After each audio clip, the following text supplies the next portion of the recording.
tried to introduce you, not very well, but you'll speak yourself. But I just wanted to let you know that a lot of devotees came from all over Ireland. Oh. So we have devotees coming from the north, the south, the west, travelling all over to come here. So I mentioned that Ridananda Maharaj has also just travelled all the way from Scotland, so we're really grateful to the devotees who invited him. We invited you also, and we're really grateful for you to come. And we're going to try and keep the noise outside this room to a minimum. But just to some of the ladies, Ananda Maya and where's Ishani? Ishani here? And Ishani. You'll be introduced to all the men, so I'm not going to do that. But they're very senior devotees from the Irish Yatra. Who've come all the way. Where are they? Ananda Maya is there, and Ishani. Stand up. No, it's fine. Nope. Just by name. Okay. So there's a lot of devotees coming on. But anyway, you all know Ridananda Maharaj, so anything more I say is just going to make it worse. So thank you all. That's playing outside. In the next room. Okay. So it's not like okay. I can bring it. No, it's fine. Thank you all very much for coming.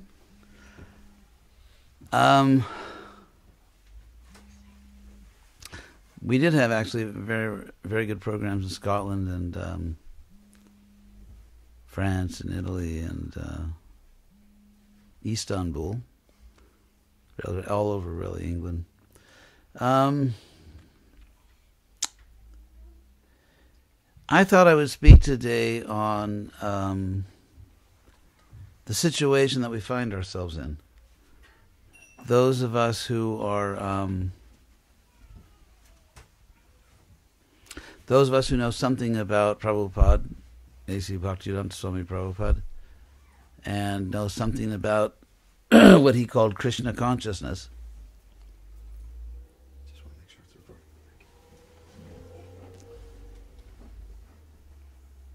And recording. our personal situation, the situation of the movement that he began formally in 1966, after, to quote the title of one of his biographies, after a lifetime in preparation, and the condition of the world that we're in.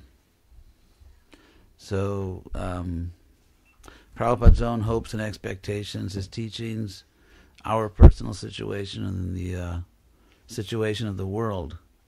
I guess that's called triangulation. So,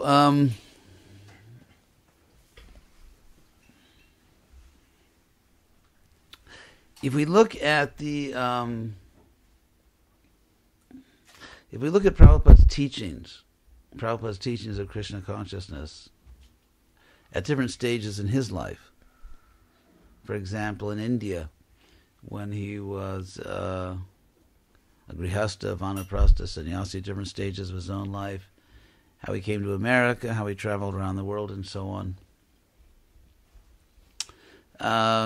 What we find is that even a pure soul presenting a pure message must take into consideration historical circumstances. The way I sometimes put it, many of you, of course, probably most of you know that Prabhupada, how he came to America on a boat. It was a dangerous journey. And the way I put it sometimes is that Prabhupada did not become a pure soul on the boat. Before he got on the boat, the Jaladuta, he was already a pure soul, and yet his many efforts, very sincere efforts, and variegated efforts in India did not actually work to his satisfaction. For example, we can see Prabhupada as a householder with his dream or his desire to make a lot of money, so that he could use it to further the preaching mission of his guru. And he did, in fact, build up a big business and then sort of came tumbling down, as businesses sometimes do in this world. And Prabhupada used to, it said sometimes that the truth is told in jest, and Prabhupada would tell somewhat jokingly, but also somewhat seriously, that at a certain stage in his life, when his guru began to appear to him in dreams and ask him to come out of family life and go out to preach, as Prabhupada would put it, he said, I was horrified. Prabhupada was not, how should I put it? It's not like ever since he was young his dream was to be a sannyasi. Not because he was attached to householder life, but perhaps he saw the I don't know, not just the challenges. Prabhupada, it was a soul, not that he had material desires, not that he was attached to family life, but that he was just living peacefully, meditating on Krishna, and wanted just to continue. He thought he could help his guru in that way. He had neither attachment to nor aversion to his life as a householder. And he thought that if he earned a lot of money, because he was quite intelligent in these things, that he could really do something important for his guru, but it didn't work out. And then his family life became more frustrating for him. His wife, we know the sort of the icing on the cake when his wife sold his Bhagavatam to buy tea biscuits or something, which is sort of a bad move on her part. But anyway, so then Prabhupada went to Vrindavan. He eventually went to Jhansi. He went to Jhansi, which is south of Delhi, a few hundred miles south of, and he had this hope. He started a league of devotees, and he got a nice little compound building, and he lost that, and the whole Jhansi program kind of collapsed, and a lot of people didn't join anyway. And so rather than stay in Jhansi, he thought, well, first, the householder life, trying to make money, that didn't work out. Then he went to Jhansi, that didn't work out. He went to Delhi. He printed this sheet called Back to Godhead. It wasn't really a magazine. It was more like a little news sheet. And he personally went around Delhi giving out this Back to Godhead. Delhi, as you know, gets very hot at certain times of the year. Prabhupada suffered heat stroke. And he just realized that this is not really going where I need to go. Jhansi didn't go there. My householder life didn't go there. New Delhi's not going there. And so then he went to Vrindavan. And because actually someone advised him, said, like, instead of these sheets, why don't you produce a book? Because people take books more seriously. So Prabhupada, those words had the ring of truth to Prabhupada. So he went to Vrindavan. And it's interesting because even after the Bhagavatam was done, he still made some efforts to preach in India. Therefore, we see that his picture was taken giving the Bhagavad-Gita to that Prime Minister Shastri. So and finally, it's kind of when everything failed, he thought, okay, my spiritual master, Bhaktisiddhanta, wanted me to preach in English and to Western people, so then he got on the boat. And even when he got on the boat, so you have to remember, at this point, Prabhupada's, and from the beginning of this story, Prabhupada's a pure devotee. He's a pure soul. So some people think, well, all you need is purity. You don't need strategy. You don't need to really think very much about it. If you're pure, that'll do it. Well, Prabhupada once told me personally in Los Angeles privately that in a very powerful moment that there was never a time when he didn't know Krishna. So therefore, taking that as a fact, you see this pure devotee, this pure soul, trying every which way and nothing really working. And it wasn't about to immediately start working. It's not that he got off the boat and people just came up and started bowing down to him and throwing money at him. Prabhupada got off the boat. He went to Butler, Pennsylvania. And if you look at the biographies of Prabhupada, it appears that he thought, okay, Krishna brought me to Butler, Pennsylvania. We'll start here. And nothing's happening. I mean, he did get his first experience of vacuum cleaners, but that doesn't really make a powerful spiritual movement, does it? So at a certain point, Prabhupada realized that the revolution is not going to start in Butler, Pennsylvania. It's not really going to happen here. Because at first, it's not obvious that when he first went there that he wasn't going to stay there. He thought, okay, maybe I can convince some people here. We'll start here. See, he knew nothing about America. So he finally realized it's not going to happen here. He went to New York. And, New York is kind of a big place to go when you're all alone and penniless. and he met Dr. Mishra from India. And that's, of course, another story in the biography. And then he thought, okay, I'll do this. That didn't work either, because Dr. Mishra didn't like the fact that Prabhupada was preaching something a little different than he was preaching. And Prabhupada saw that I can't really do what I need to do in this situation. So that didn't work either. And he had his own place, and he was, there was some crazy drug addict that almost, attacked Prabhupada, threw his things out of the window of a building, not the first floor either. And so it just kept going on and on like this. And then Prabhupada, finally, the story, finally got his little storefront, and some people started coming. And just when it looked like things were going well, he lost his visa. Someone forgot to renew his visa. And so things kept going on like this. And then finally Iskcon started, and even Iskcon as we know it, even the Hare Krishna movement as we know it, if you look at Prabhupada's biography, it's obvious that, we are Plan B. Because if you look at Prabhupada, even before he went to America, he was writing letters. And Prabhupada was born in the 19th century. Prabhupada was still operating. Clearly, if you read the letters, all the letters he wrote before he went to America, and even the letters he writes from New York before anything starts happening, it's clear that he's still operating from sort of you could say, a socio-historical perspective in which, as Krishna says in the Gita, whatever great men do, common people will follow. So he's writing to great people, leaders of countries. He's writing to great charitable foundations. And no one's responding.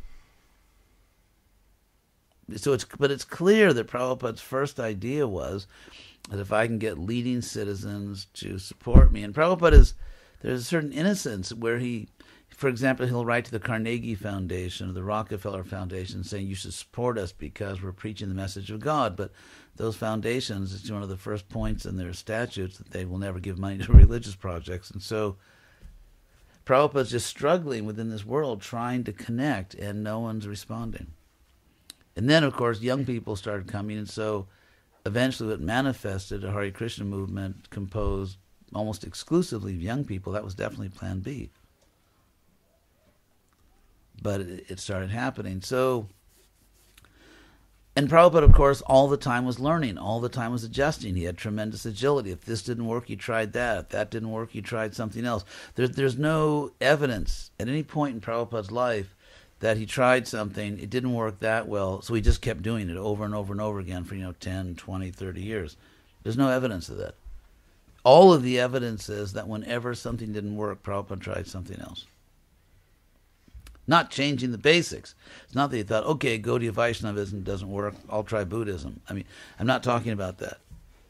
Prabhupada obviously kept the same, he kept the teachings, he kept the basic spiritual practice, but in terms of strategy, tactics, how to present this, to whom to present it, where, he just kept constantly trying different things, trying to find something that worked. And of course, eventually something did. And now there's a Hare Krishna movement. So Prabhupada, in doing this, in trying to adjust, trying to find a way to reach people, was not doing something new. If you look at Lord Chaitanya, if you look at Lord Chaitanya himself, or the first Gaudiya Vaishnava sannyasis, Lord Chaitanya took sannyas from an impersonal sampradaya for the simple reason that that was the only accredited sannyas degree at the time. It's like if you want an accredited university degree, you could say, well, go to a Vaishnava school. That would be nice if one existed. But if you want some kind of, let's say, academic credentials in order to bolster your teaching, you have to take a degree that's accredited. And that's exactly what Lord Chaitanya did. So there was no sannyas, Vaishnava sannyas, but then Lord Chaitanya reinstituted it by giving sannyas to the 6 Goswamis. So if you look at Lord Chaitanya and the 6 Goswamis, in many, many, many ways, they, like Prabhupada, adapted to the changing historical circumstances. Let me just give you a few examples. So obviously the point I'm making is, even if someone is a pure soul, first of all, We do not have evidence that purity alone will do the trick, because Prabhupada had to find the right strategy. And even like Lord Chaitanya made so many adjustments. He didn't just come down as Krishna, as God. For example, he took sannyas. Why? Because as a grihasta, he saw that it was just the wrong strategy. By the way, it's very interesting because, as you know, in Chaitanya Leela, we have Adi Leela, which is Lord Chaitanya in Navadvip. Adi Leela means like the first or beginning Leela, original Leela. And then Madhya Leela, middle pastimes, in which Lord Chaitanya travels around India and preaches, especially South India. And then Antya Leela, or final Leela, final pastimes, in which he just goes to Puri and doesn't personally preach. We also find that, by the way, in Krishna Leela. We find exactly the same three divisions in Krishna Leela, although the 10th canto of the Bhagavatam doesn't use that terminology, but it's exactly the same thing. So the Adi Leela of Lord Krishna is Krishna Vrindavan. And it's very much analogous. I mean, if you look at Lord Chaitanya in Navadvip, it's his hometown, it's his own family and friends, it's very intimate, it's very sweet.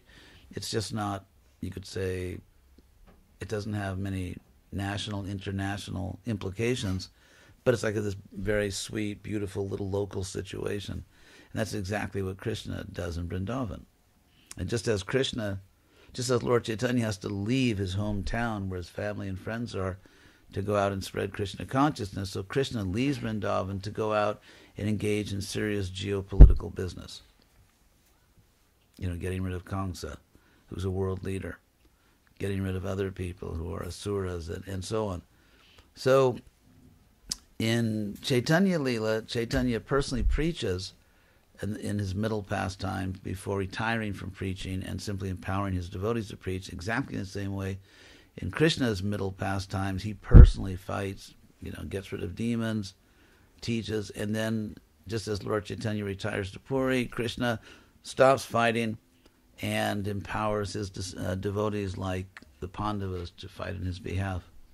So if you look at the timelines, between Mahabharata and the 10th canto of the Bhagavatam, it's interesting because the end of the 10th canto, which is Krishna Leela, the end of the 10th canto of the Bhagavatam is when Krishna kills Shalva, and then Shalva's cronies, and that pretty much wraps up the 10th canto. There's like one or two little wrap-up chapters, but basically that's it.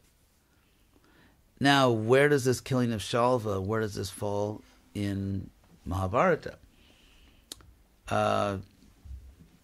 At the gambling hall where Draupadi was insulted, Draupadi later, when Draupadi was insulted in the gambling hall later, when she saw Krishna, she was very upset and said, "Why didn't you personally come to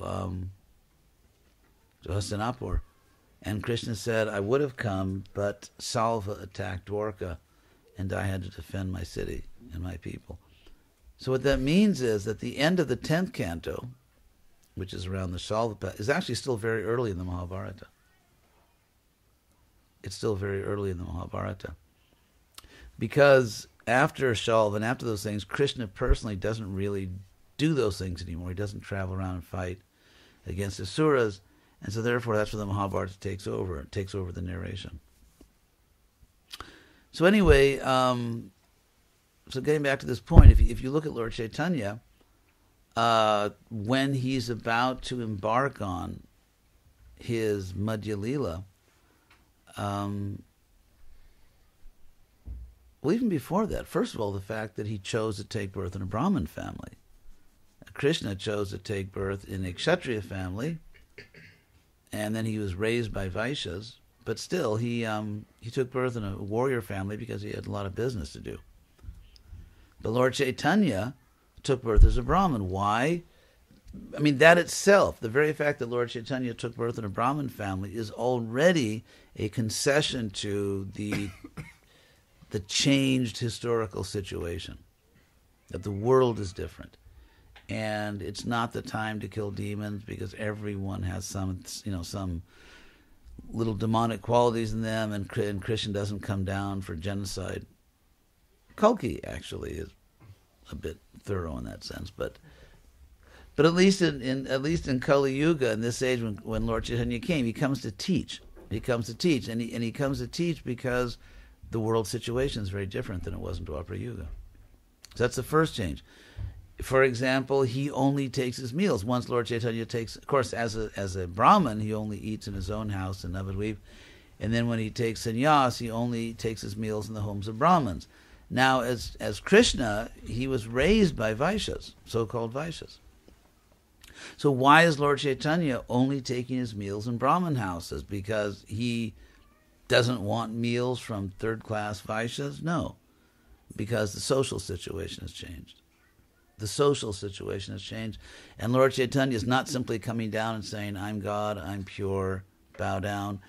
He's actually very carefully adjusting his own Leela to a changed historical situation. In other words, he's taking seriously the historical situation. So, then looking, or even, for example, I mean, how does he dress? Some people say we should dress like Krishna, which is an interesting notion. Krishna doesn't exactly say, always think of me, dress like me. But anyway, the Bhagavatam does say that when Krishna comes to this world, he comes nato natya dharojata, like an actor in costume. Like an actor in costume. So, for example, Lord Chaitanya, after taking sannyas, dressed in a way that was appropriate for sannyasis at that time. Prabhupada changed that. Prabhupada dressed in a different way. Why? Times had changed. But in any case, look at the six Goswamis. And something you may not be aware of, or you may be, but even if you look at the writings of the six Goswamis, like Rupa Goswami, or Jiva Goswami, and all of them, perhaps we can focus on Rupa, who was the chief of the six Goswamis.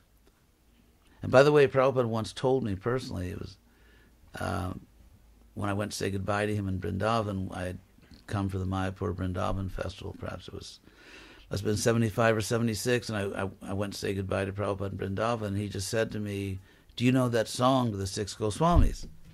Bande Rupa Sanatana. I said, yes.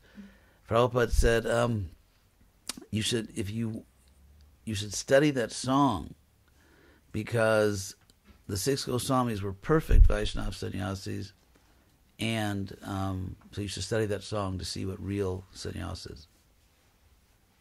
Of course, it's said in that song, Kopina Kantasrito, that six Goswamis wore kopines and rags. I mean, if I showed up tonight dressed like that, I'd probably get another letter from the GBC. So, I'm one of their favorite pen pals. So, anyway, so if you look at Rupa Goswami and how he adjusted to history, I mean, for example, we'll say Sanatana Goswami, when he came to meet Lord Chaitanya, he's like, hi, I want to join your movement. And Lord Chaitanya said, wow, that's really an expensive chadar you've got there. You should, it's like a super designer chadar. He said, you should really get rid of that. Why? Because not because it's eternal Vedic culture that renunciates shouldn't wear fancy chadars, but because at that time, that was the culture of the people then. And in fact, Prabhupada did exactly the opposite. Prabhupada almost always wore exactly the kind of chadar that Lord Chaitanya told Sanatana Goswami to give away, along with a Rolex watch and, some rings and everything. Why? Because times had changed.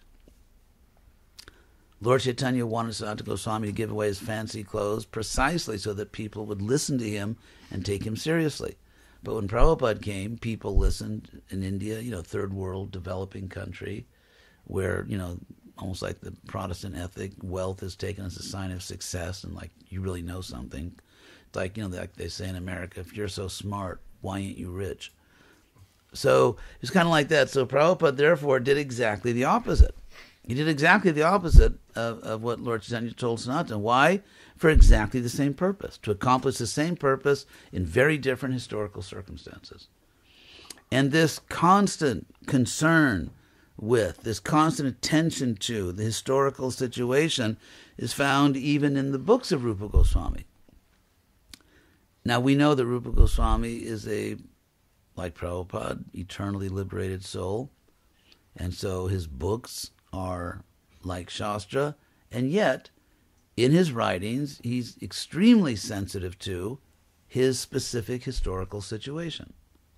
For example, if you look at the Sanskrit he writes in, it's not just Sanskrit. It's just like in English. If you look at, for example, Chaucer or Shakespeare or Charles Dickens or, W.B. Yeats, actually, he's my favorite poet when I was a student, W.B. Yeats. Honk if you like W.B. Yeats. Anyway, so he's really had some really Krishna conscious ideas, in addition to being an incredibly good poet. So, but if you look at English from all these different periods, it's all different. It's all English, but it's different. So if you look at, for example, Sanskrit in the Rig Veda, if you look at Sanskrit in the Upanishads, they're different. I mean, it's all Sanskrit. I won't go into all the grammatical details unless you pay an additional fee. But there are objective differences in the formation of verbs and syntax, word order, and so on and so forth, because it changed over time. And then you get classical Sanskrit, which is the Sanskrit of the Mahabharata or the Ramayana or the Bhagavad-Gita. It's called classical Sanskrit. And then there's medieval Sanskrit, the Sanskrit of the six Goswamis. So, I mean, I won't go again into all the technical grammatical variations, but the point is that Rupa Goswami completely composes Sanskrit in the style of his time. Rupa Goswami's Sanskrit absolutely reflects and actually is a brilliant example of the style of composition, the type of Sanskrit that's used exactly at his time. For example, I mean, you get a hint of this in the famous debate between Lord Chaitanya and the Keshav Kashmiri Pandit, where, you all know that story, where the Keshav Kashmiri Pandit was, very proud of his wisdom. He worshipped the goddess of learning, and they kind of had this debate. This goes way back to the early Vedic times, where powerful intellectuals, philosophers, poets in India would have like the get into sort of, so to speak, the intellectual octagon, mixed intellectual martial arts or something, and battle it out.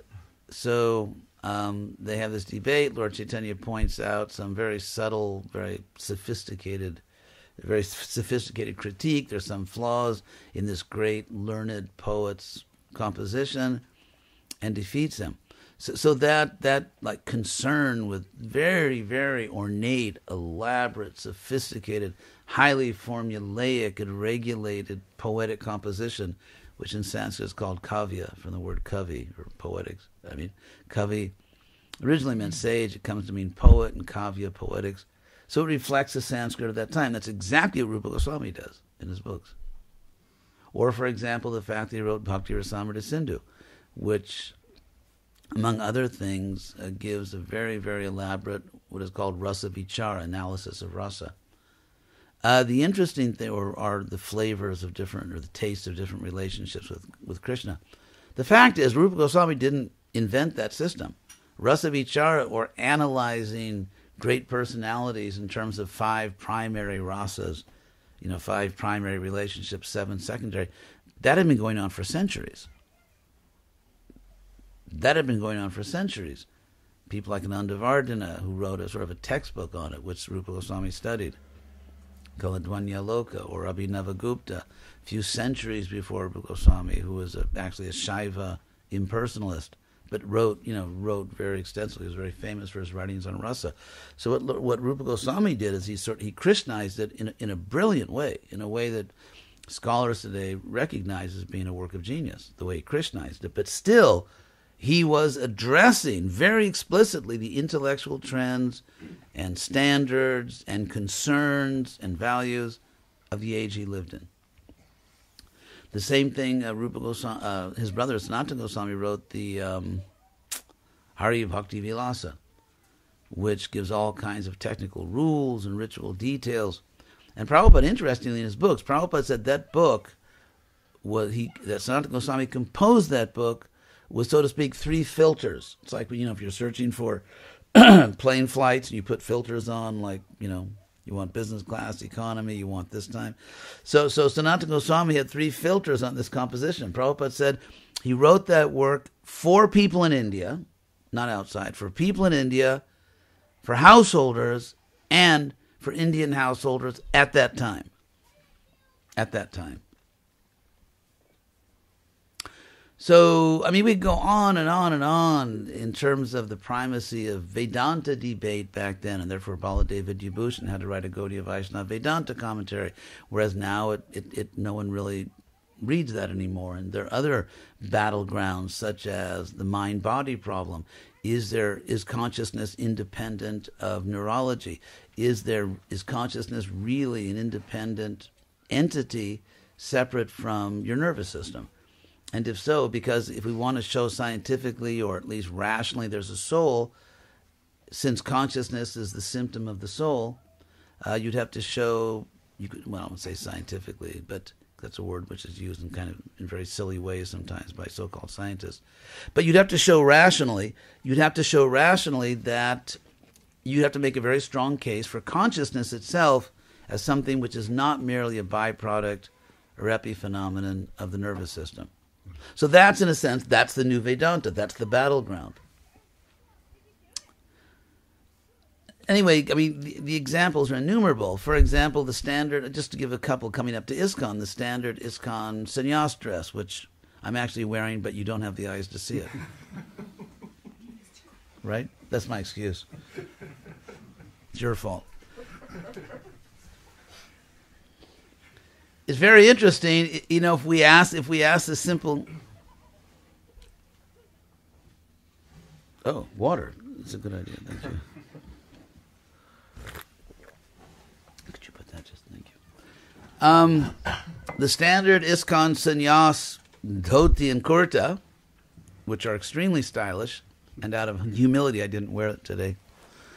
Like, where does it come from? Where does it come from? We know that Lord Chaitanya didn't dress that way. We know that Lord Chaitanya didn't dress that way.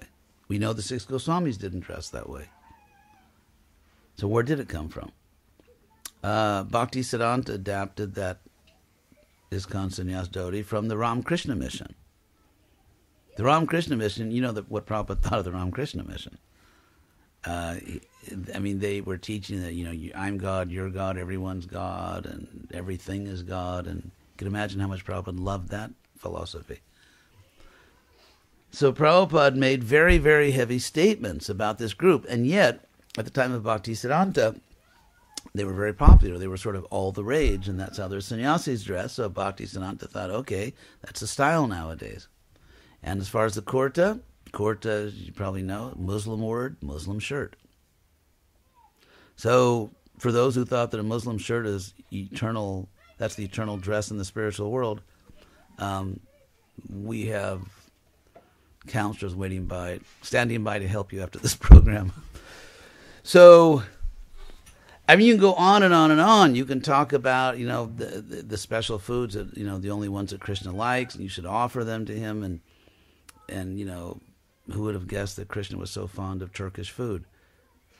Because a lot of the preparations actually come from the Middle East, like halava, which is an Arabic word, and it's an Arabic Middle Eastern preparation. So the point I'm making here is that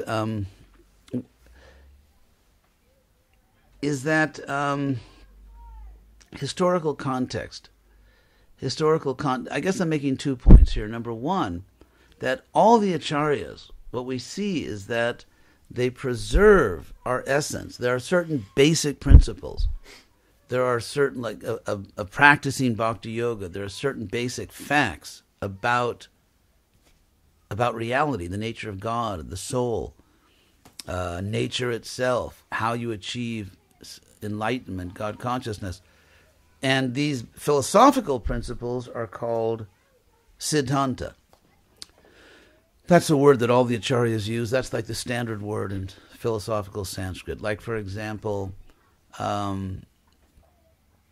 sometimes called actually in the Bhagavatam tattvas. The word tattva in Sanskrit. I'm trying to explain all this because Prabhupada presented a spiritual science, but unless we're spiritual scientists, we're not really going to be able to convince people that it is a spiritual science. Maybe just one word on the term tattva. You probably heard this word tattva like Vishnu tattva, Jiva tattva, and so on. So just a quick word. Tattva is actually formed of two elements, tat and twa. Tat, twa. Tat in Sanskrit, if you just add an H after the T, it's English, that. It's the same as the English word. Tat, that. It's a demonstrative pronoun, which means it's a pronoun that points out a real thing in the world. Like if you say that. Sanskrit is very brilliant, philosophical Sanskrit, and so because tat means that, and since that is a word used to point out something that really exists, therefore in Sanskrit, tat comes to mean a real thing that can be demonstrated in the world as an Om Tat Sat. And twa means the state of being something. So tattva means the state or condition of being a real thing in the world. And it comes to, so like in Sanskrit, if you mean truth, sometimes tattva, like, approach a bona fide guru, and learn the truth. If you mean truth in the sense of it's true, not false, like true and false, that's a different word in Sanskrit. That's satyam. Satyam. Like the motto of modern India, Satyameva Jayate, truth alone prevails. And so, but tattva means truth, but in a special sense. It means a fundamental real thing, and therefore a category of fundamental real things, as in Vishnu Tattva. So to say Vishnu Tattva means that there's a category of fundamental real things, which is the Vishnu category, or Jiva Tattva, or Prakriti Tattva. So when Krishna says, learn this truth from those, literally from those who know it, Tadvidhi Pranipatena in Bhagavad-Gita 4.34, what he actually says is that those who have knowledge will teach you knowledge. That's literally what he says. Those who have knowledge will teach you knowledge. And the seers of the truth, literally, Krishna says they are seers of tattva. They're seers of tattva, tattva darshina. And so to be a seer of tattva means that you see the difference between God, the soul, and nature. So, for example, impersonalists get confused on this. They cannot understand the difference between the Jiva category and the Vishnu Tattva. Or those who think that Krishna has a material body confuse the Vishnu Tattva and the Prakriti Tattva, nature and God. They confuse these categories. Or, the impersonalists think that, we're all gods. So in Prabhupada's Pranam Mantra, when it said that he came to, or that he saves the Western countries from nirvishesha, that namaste, sorry, that verse, right? The word vishesha in Sanskrit, means distinction, a distinction, something that distinguishes something from something else. And so nirvishesha means without distinction, and it specifically means here those who cannot distinguish between God, the soul, and nature. They confuse these categories. So I've mentioned all this because according to H.D. Goswami and his Tattva Sandarbha, which is kind of like the epistemological work, like what is valid knowledge within Gaudiya Vaishnava tradition, how do you get valid knowledge? He says that Shastra gives us Siddhanta. Shastra teaches Siddhanta, these basic principles of Tattva, the basic principles of life, as opposed to other kinds of information. So we have to preserve Siddhanta. We can never change our philosophy.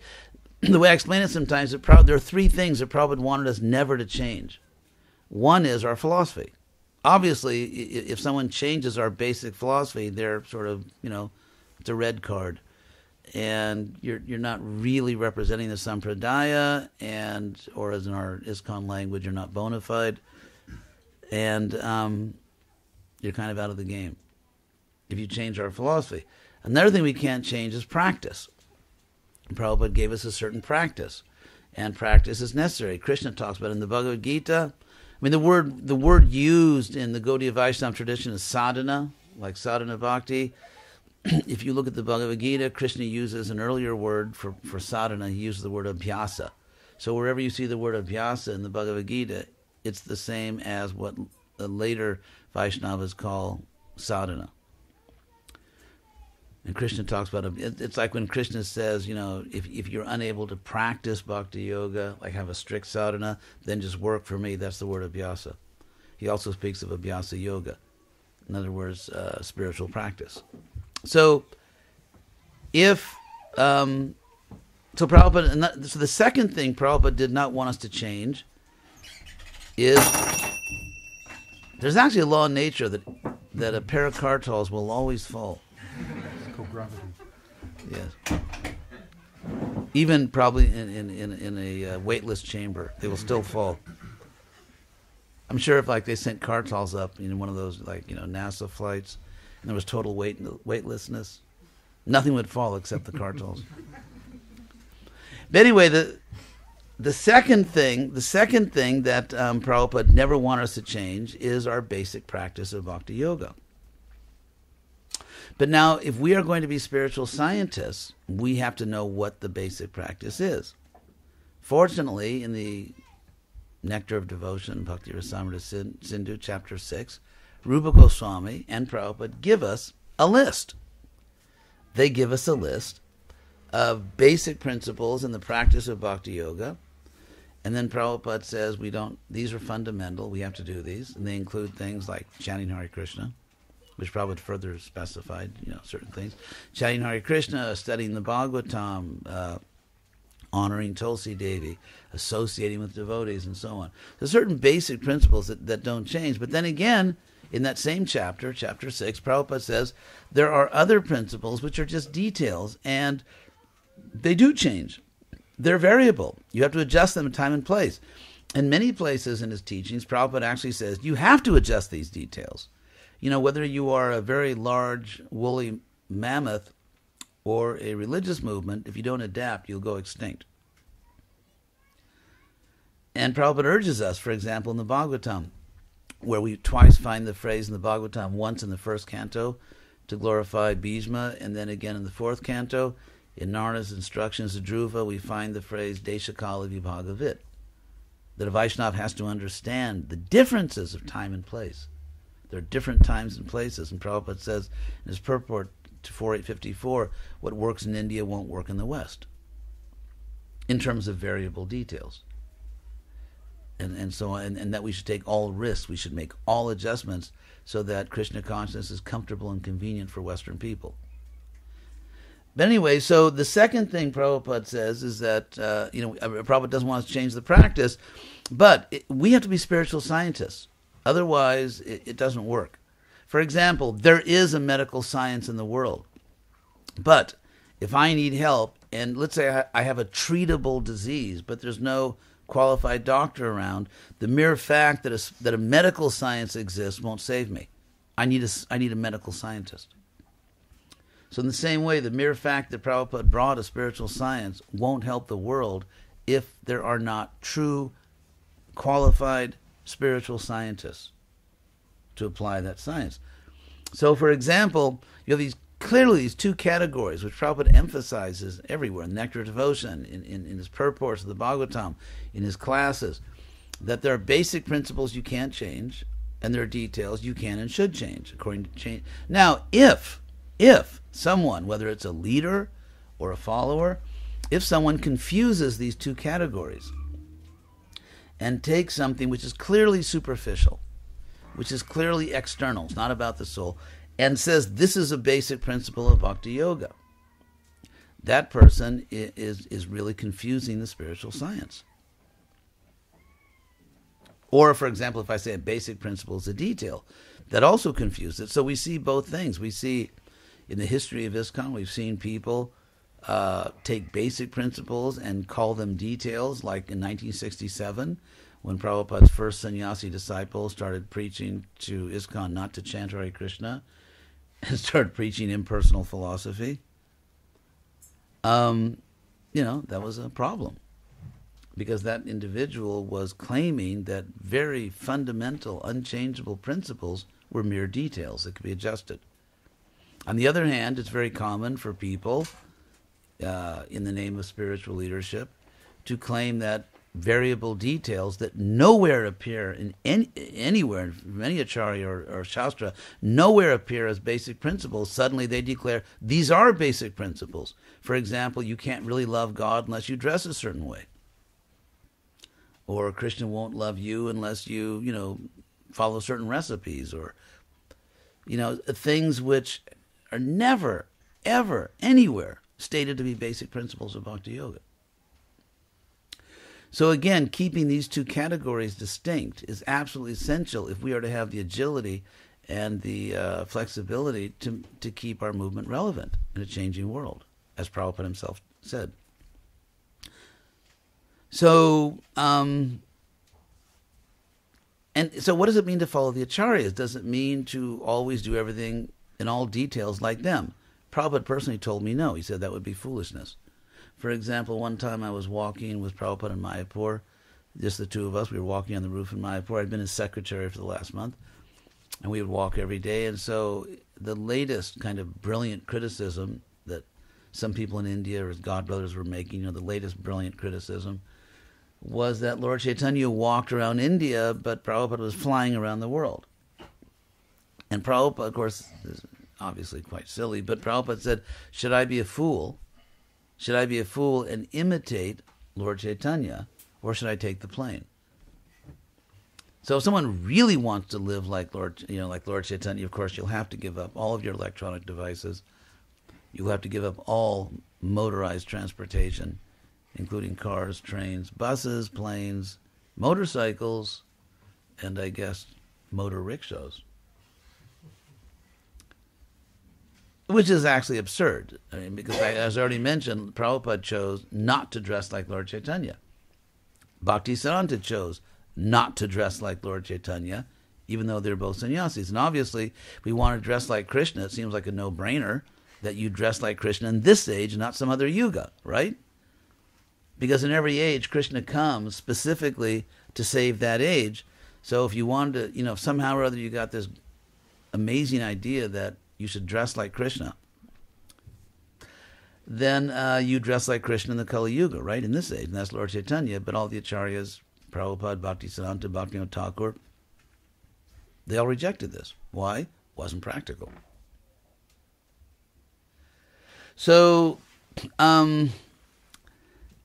just like we see the sages of Naimisharanya, who were really thinking and discussing, what we're doing here now, I believe, is something like what they did. We're kind of little junior cadets compared to them, but still, we have to follow, and we really need to talk. I think devotees, Prabhupada did not come to form a Shudra society in which, the basic commandment is shut up and do what you're told. That would be really good if you were teaching, sort of like brainless Shudra. I mean, and some Shudras are actually intelligent. I mean, that wouldn't even be intelligent, wouldn't even be appropriate with some Shudras. And it's never appropriate with Brahmanas. And Prabhupada came to form a Brahmin society. So, for example, whatever I'm telling you now, I hope none of you will accept it because of some title I have. Because obviously whatever title I may have in Iskcon is totally irrelevant. I mean, it doesn't mean that what I'm saying is true or logical just because I have a title. What I'm saying is true and logical, if it is true and logical. If I can make a good case, and if you, with your intelligence, can't find some flaw, some contradiction, or, some compelling counter evidence, then there's a serious possibility that I'm right. But again, not because of some title I have, but because I gave a good argument. Or I didn't, So that's what we need. That's actually what the Hare Krishna movement is supposed to be. It's supposed to be a movement of intelligent, reasonable people that get together, talk to each other, discuss things. People don't pull rank. They don't say, I'm right because of some title I have, but we just talk to each other. And we really need to talk because the last time I looked, I couldn't find one saved Western country. Prabhupada wrote, some people think that it's like really extremely inappropriate, almost offensive to start an Iskcon project with the word West in it. They, of course, forget Prabhupada's Pranam mantra, which Prabhupada wrote, in which he says he specifically came to save the Western countries. People say sometimes, why not Krishna North or South?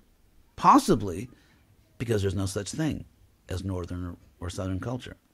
That might be a good reason. So, what we really need to do is figure out how to get this movement back on track. Prabhupada gave us a pranam mantra, Paschatya Deshatarine, and it has not happened yet. Now we may just be content to rely on prophecies, like why work hard, why bother yourself, when we've got prophecies. So they'll kick in eventually. That's not really the mood Prabhupada taught us, just sort of sit back in your hammock with your lemonade prasadam and a flex straw. Definitely need a flex straw and a hammock, because otherwise and just wait for prophecies to kick in. No, that's actually not at all the way Prabhupada taught us. Prabhupada taught us to work very hard, be very intelligent, figure things out. And so that's really my appeal to you. Ireland's a great country. It's a beautiful country, and a lot of nice people. It's always been a very interesting place for Krishna consciousness. And there are many good devotees here. And, we've got a problem, Houston, in the sense that if you look at the Western Hare Krishna movement, all over the Western world, your choice of country. If you look at the Hare Krishna movement all around the Western world, having been trained by Prabhupada and being, unfortunately, the last active preacher in Iskcon, personally trained by Prabhupada as a Western GBC, for me, it's kind of shocking. I'm not blaming anyone. I'm not criticizing anyone. I'm just talking about reality. The reality is that I'm absolutely sure, having spent so much time with Prabhupada, specifically on these topics, that if he saw, whether it's North America, whether it's Western Europe, whether it's Australia, that Prabhupada would actually be quite shocked at the condition of his movement in the Western world. And so personally, to me, if Prabhupada is or would be very disturbed, very shocked by something, that's job one. That's what I need to focus on. Because that's what's important. And Prabhupada made it very clear that the world actually depended on his movement working and being powerful in the Western world. People may think that having a tiny Western movement and a huge Indian movement is the new normal, and we just have to adjust to the new normal. But I can't, because Prabhupada so many times insisted to me that that's not what he wanted, of course, he wanted the Indians to come to Krishna consciousness. It's not their fault. I'm not blaming or criticizing people. It's like, how dare you surrender to Krishna? Obviously that would be really stupid. The people from Indian background that come to Krishna, they're great souls. According to Bhagavad-Gita, they're actually great souls, and they deserve our admiration and praise. They're not the problem. They're doing the right thing. The point is, though, where's the Western Hare Krishna movement? Sort of like saving Prabhu Ryan. Anyway,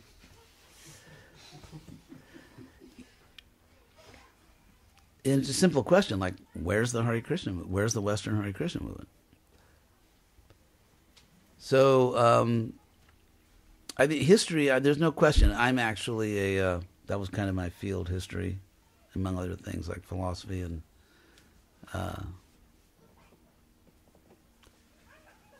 lazy. But history will judge us. Even if we live in an age when the worst thing you can do is, judge someone. Actually, the most judgmental people I've ever met are people that accuse us of being judgmental.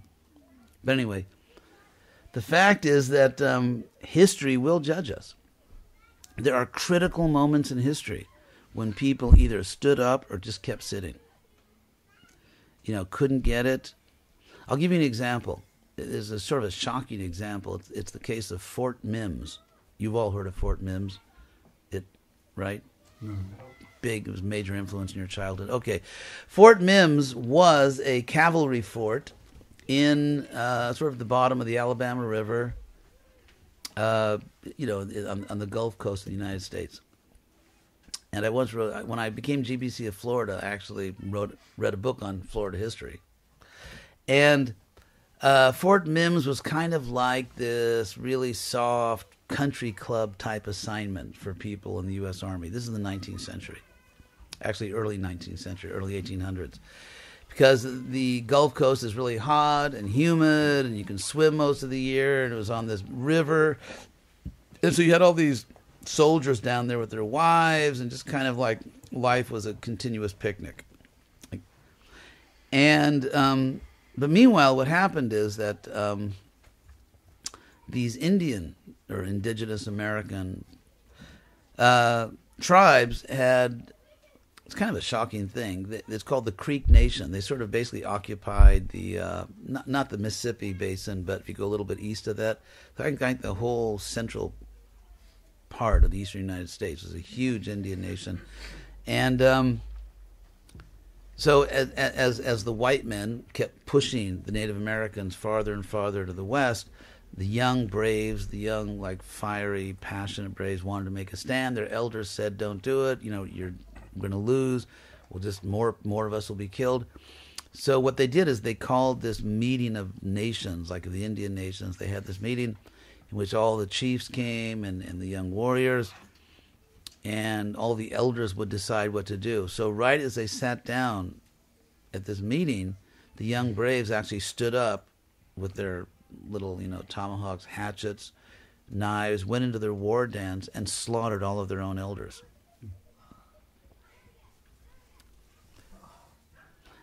Because they wanted to go to war. And that's what they did.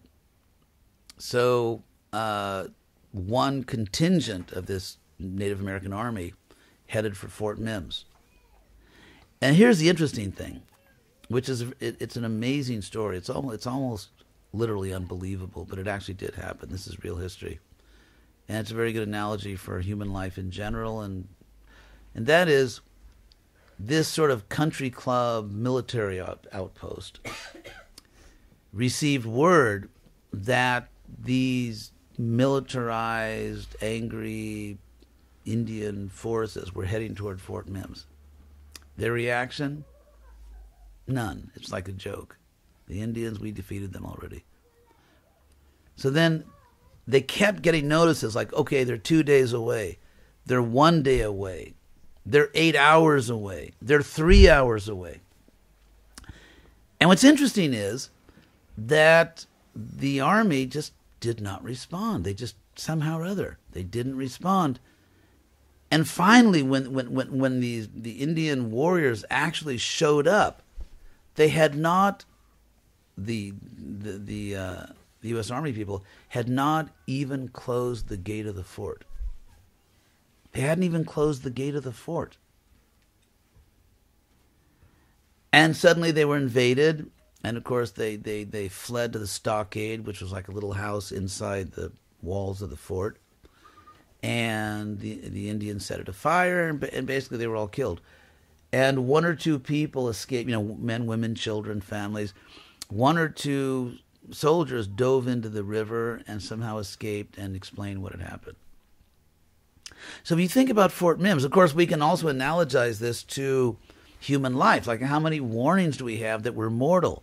Like, your grandparents pass away, your parents pass away, you're getting older, and people don't really respond. So in that sense, it's an incredible analogy for people just not paying attention to their own mortality. But also, it can have a collective analog. It can also refer to a movement which sees its vital Western mission shrinking for almost half a century and just doesn't really do anything. Just business as usual. Business as usual.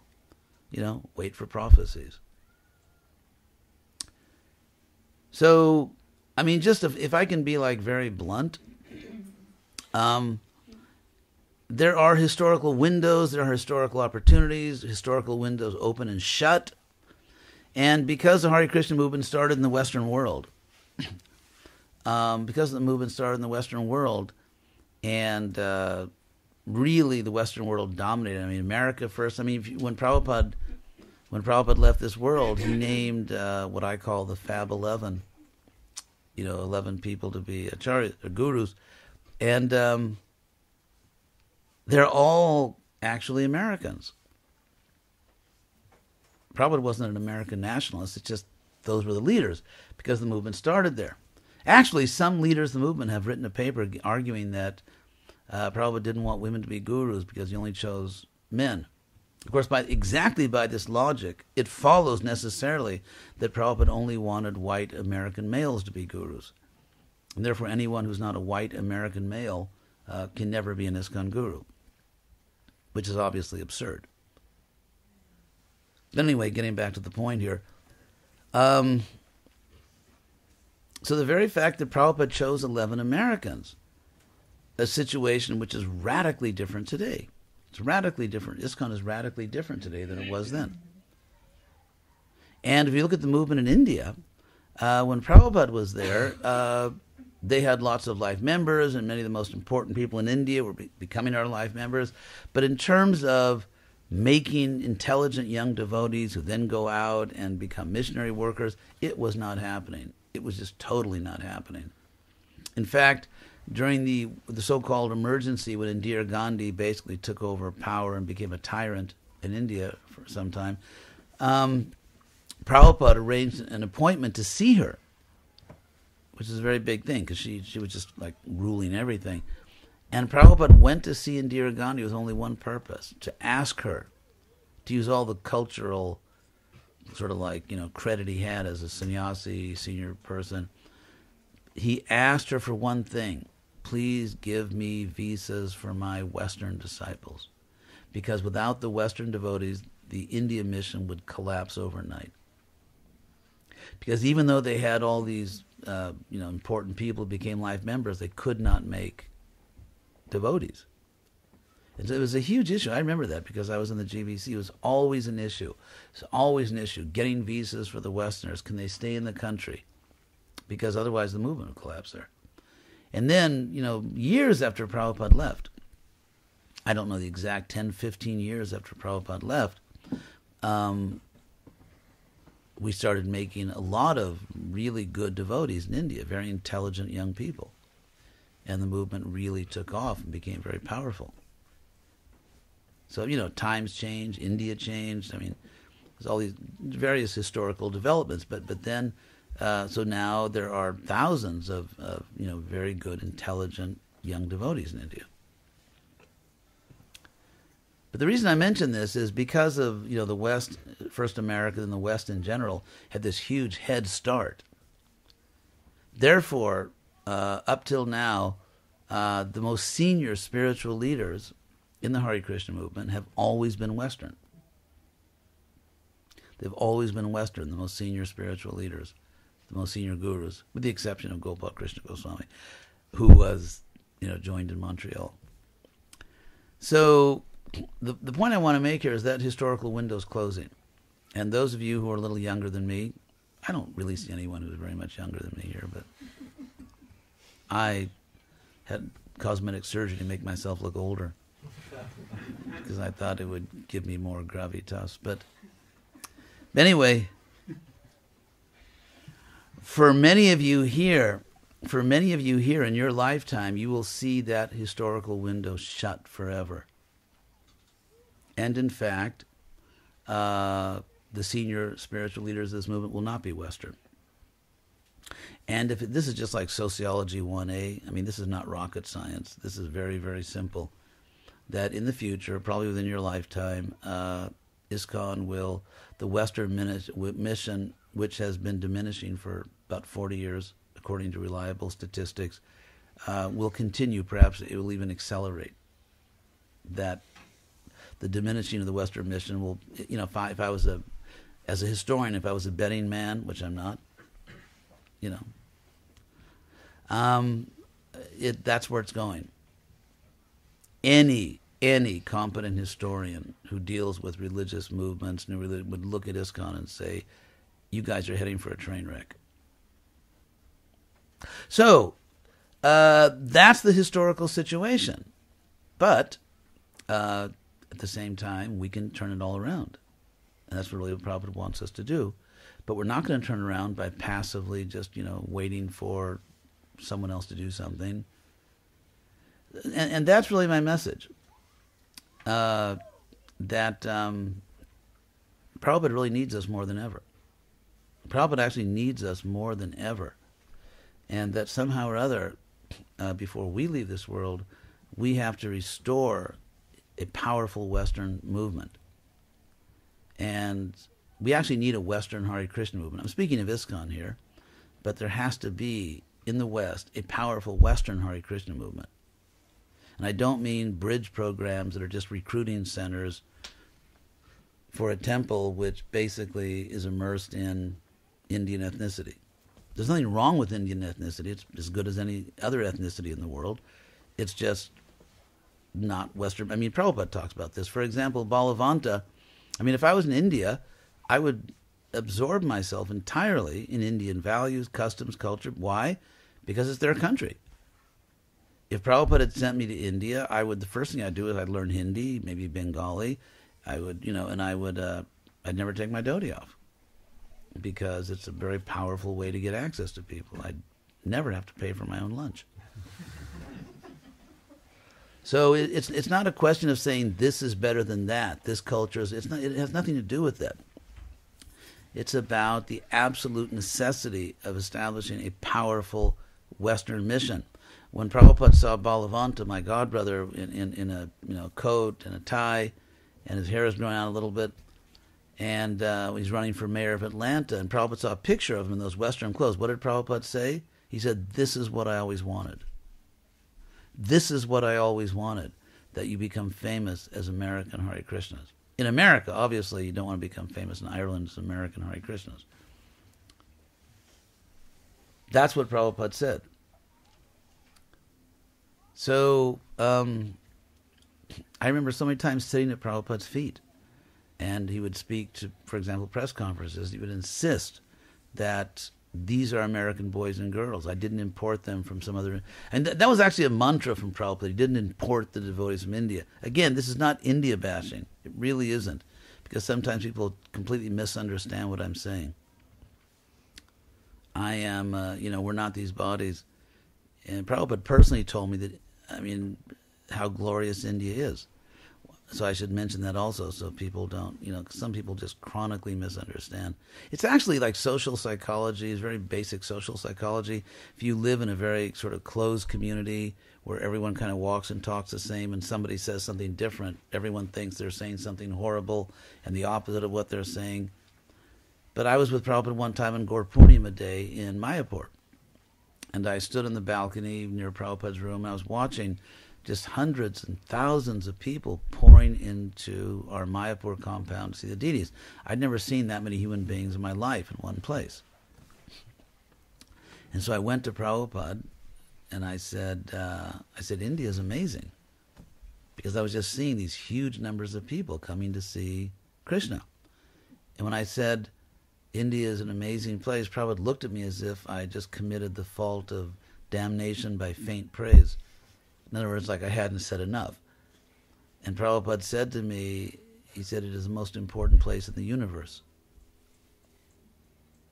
So, I understand these things very well. I actually, my most powerful spiritual experiences were in Vrindavan and Mayapur.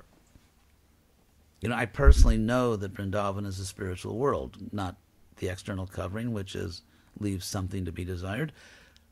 But the fact that the spiritual world is actually present in Vrindavan and Mayapur is something I've personally experienced, and more than once. So I'm just talking strategy and tactics here. I'm talking about what we need to do to make this movement work in the Western countries. So,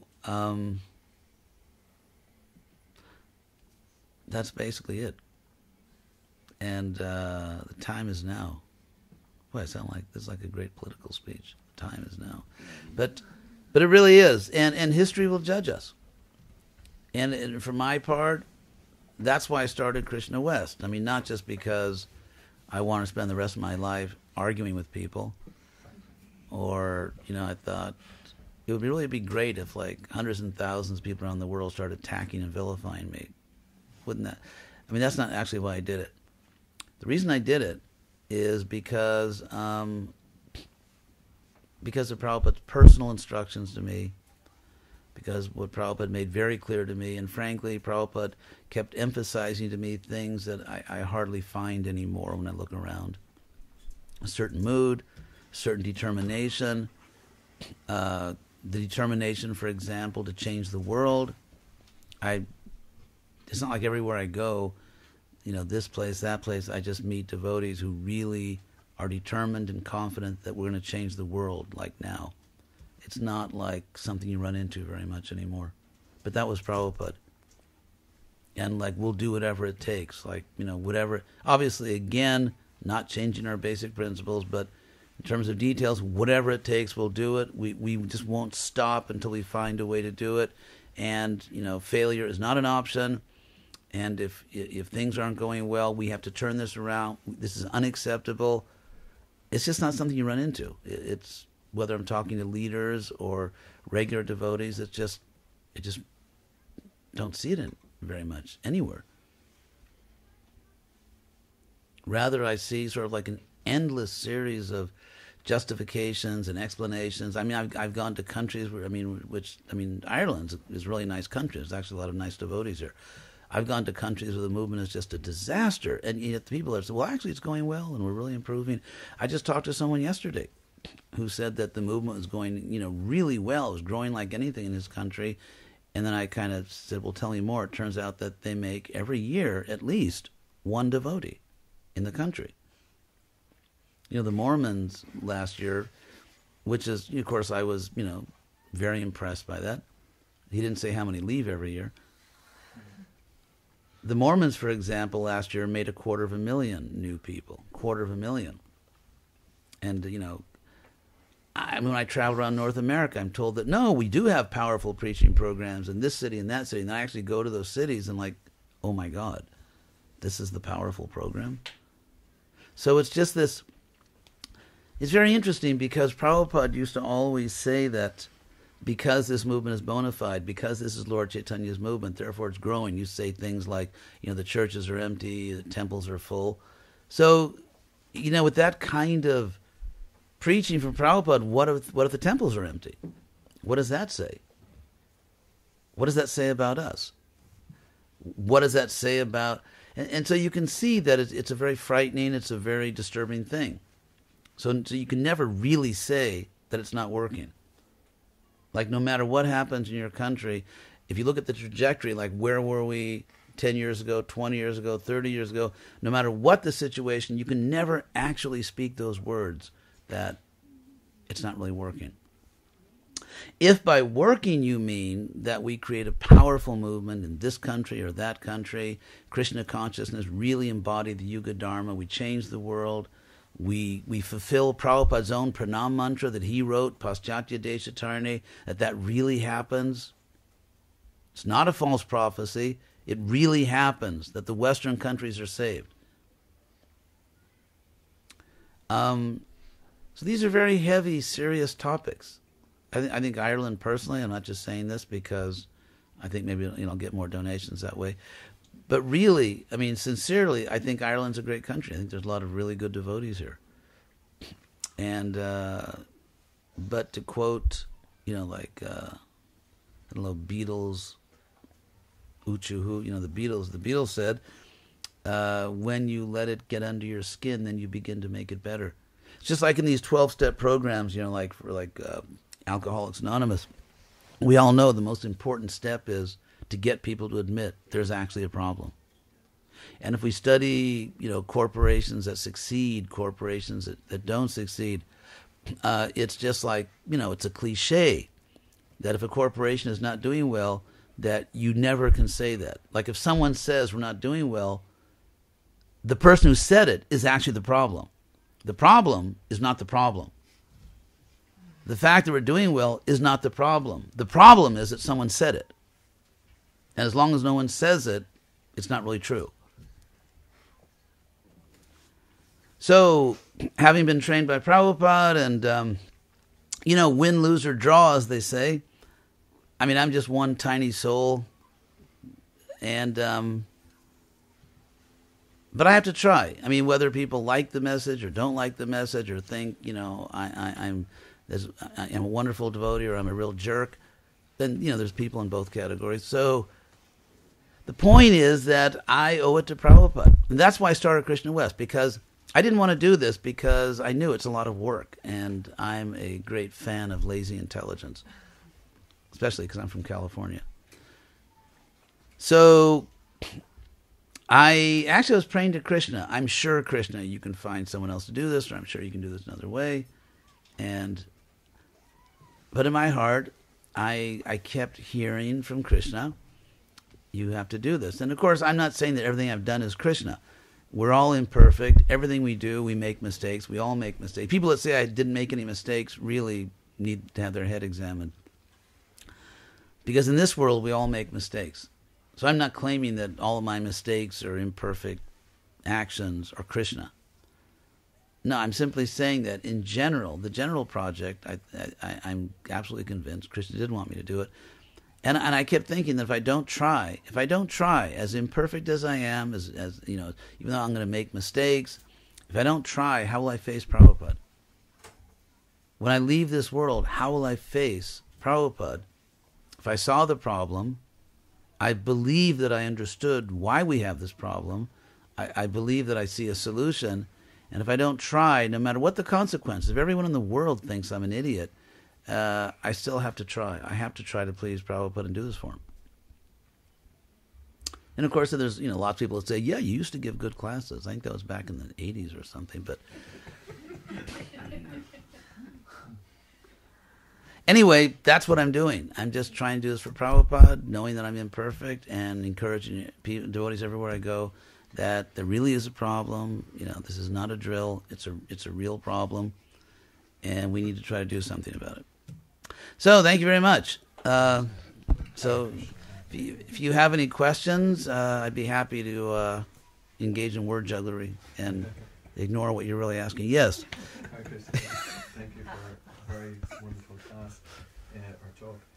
You were mentioning about tattva as something that we don't change, and also then you were saying about the details and the practices, that people can get mixed up in the two things.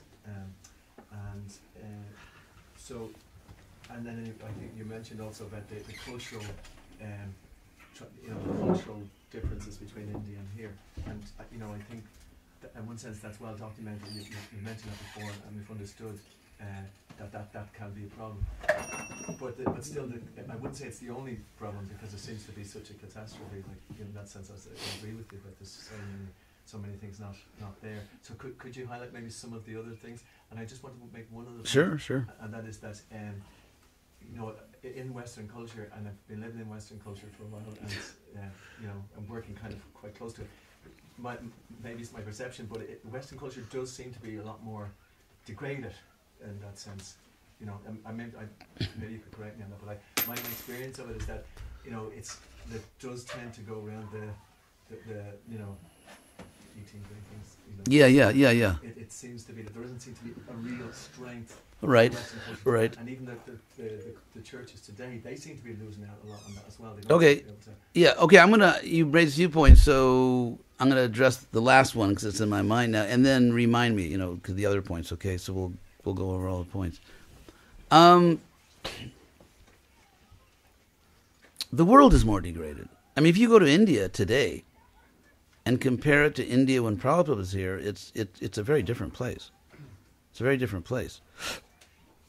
And Prabhupada talked about how India was fallen back then, when it was just like a paragon of piety compared to now. So it's a general thing happening around the world. I think what we tend to do in Iskcon, because I think it makes us feel good, is to compare the best of India with the worst of the West. And I think this has something to do with one of the West, of course, is more degraded. Every country in the world practically is more degraded. But at the same time, for example, animal rights are stronger. There are a lot more vegetarians. There's a lot more religious tolerance. Even, for example, among American Christians, if you can believe it, the latest survey a couple of years ago showed that two-thirds 2/3 of American Christians, of whatever denomination, Catholic or Protestant, believe that people in other religions can go to heaven. So there's a lot more religious tolerance. There's a lot more interest, despite the fact that America just elected a narcissistic psychopath as president, of which I'm very proud. Despite that fact, it's only energized environmental movements at the state level, at the municipal level, and so there's a lot more of that. So it's going in many directions at once. It's going in many directions at once. For example, there's a lot less crime now than there was 30 or 40 years ago. Crime has significantly decreased in many Western countries. So I think the reason devotees are... and in India, obviously, there are many things which are holy, which are pure, and there are things which are absolutely abominable, like the fact that it's one of the biggest beef exporters in the world, or the United Nations declares one of the worst places in the world to be born as a woman, in terms of treatment. If you look at caste, if you look at like sort of oppressive social hierarchies, it's probably the worst in the world. At the same time, it has the greatest spiritual achievements in the world. So if you look at India, it's all over the place. It's the highest. It's somewhere less than the highest in certain areas. And same thing in the West. Some things are really great. For example, if you look at, and these things are studied, if you look at the best governments in the world, judged in terms of transparency, like everyone knows what they're doing, providing real social services to the people, in other words, collecting tax dollars, and in return giving real services to the people in terms of health care, in terms of housing, in terms of security, and so on and so forth. Almost all the best governments in the world are Northern Europe. And that's a huge Vedic item. Having a government that's transparent, that actually provides real service to the people, that doesn't steal from the people, doesn't let them be shot in the street because the money that should go to law enforcement has gone to someone's villa or yacht. It turns out that almost all the best governments in the world are in Northern Europe. So why do devotees, and here's my question actually, if you look at real statistics, if you look at real facts of what's really going on in the world, it's a very complex scene. Some things in India are obviously very superior. Some things in the West are obviously very superior. So it's complex. So why do devotees, and this has been going on since Prabhupada was here, feel this need to constantly demonize the West? And I think actually social science explains that, including sociology and psychology. There's a branch of social science. Hope you don't mind me going into all this. There's a branch of social science which deals with the psychology of marginalized communities. Because if you think about it, Krishna says in Bhagavad-Gita that if you eat too much or too little, if you sleep too much or too little, you can't really practice spiritual life properly. And then he says these are just examples. It goes for all human activities, which includes psychological states. So we just like we have a need to eat a certain amount, or to sleep a certain amount, or for most people to have family life. These are just very basic human needs, which you require in order to have a well-balanced life, emotionally well-balanced. Another very basic need, and every study of neurology or of sociology will confirm this, it's a basic need to have a certain minimum level of social acceptance.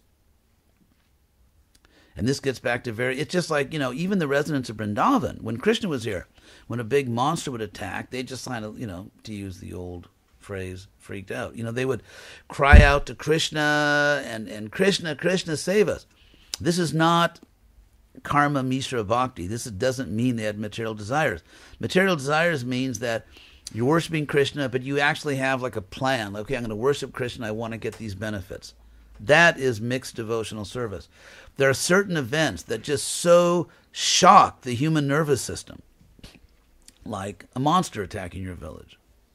I mean, certain events are just so shocking and so frightening, you just cry out to Krishna because there's nothing else you can do. That's not, mixed devotional service. That's just natural. So, anyway, I'm making so many points at once. But so getting back to this point of marginalized, so we have a certain basic need. That's the point I was making. I mean, neurologically, psychologically, emotionally. For example, like primal needs. Like we have a need to feel that we're safe. If you really feel you're in danger, if you really feel you're in danger, God forbid, let's say someone's sleeping at night and you feel someone opening your door and, no one else has a key, there's that panic response. So it is a very basic human, emotional, psychological need to feel security. And one of the main ways that people get their minimum sense of being safe is by feeling solidarity with participation in a community or society. And that's why people that feel they're outcasts, people who feel they're marginalized, people that feel they're not valued, it affects the nervous system. It affects you emotionally, psychologically. So therefore, taking this general principle, if you look at communities that are either self-marginalizing, like, for example, going out in the street dressed in a way which most people in a society find very exotic, very strange, so that the level of solidarity, of social cohesion becomes very low. In fact, it goes below the minimum level. It goes below the minimum level so that I know myself. I mean, frankly, just to be honest, when I was younger and I always wore, what we call devotional dress, which is sort of an ahistorical idea. But anyway, what we call devotional dress, that every time I walked out the door, it seems like someone would either, drive by, display for me. It's sort of a very special mudra, hand gesture. Or curse me or laugh at me. And, so I mean, I know I went all over the world, as a straight arrow Hare Krishna. So I know what I'm talking about. So what I mean to say is, we definitely, if you're in the Hare Krishna movement and you're like, publicly in the Hare Krishna movement in the traditional way, there's no question that your nervous system is being subjected to these forces of marginalization. There's no question. As much as devotees try to say everyone loves us, everyone, it's anyway. Once there was a girl named Snow White. Anyway, so in the real world, that's actually the fact. And however many anecdotes you have. I was in the airport, someone came up to me and said, "Hey, where you guys been?" Or, everyone's got anecdotes. But apart from these anecdotes, there's society in general. Now, according to social science, how do people respond when they feel marginalized? How, whether it's a community that's marginalized on the basis of race, ethnicity, religious beliefs, like, for example, in Ireland there was a little, historical glitch with between religions. It could be on the basis of religion. It can be, people that are poor, people that are, a certain marginalized economic group. It can be all these things.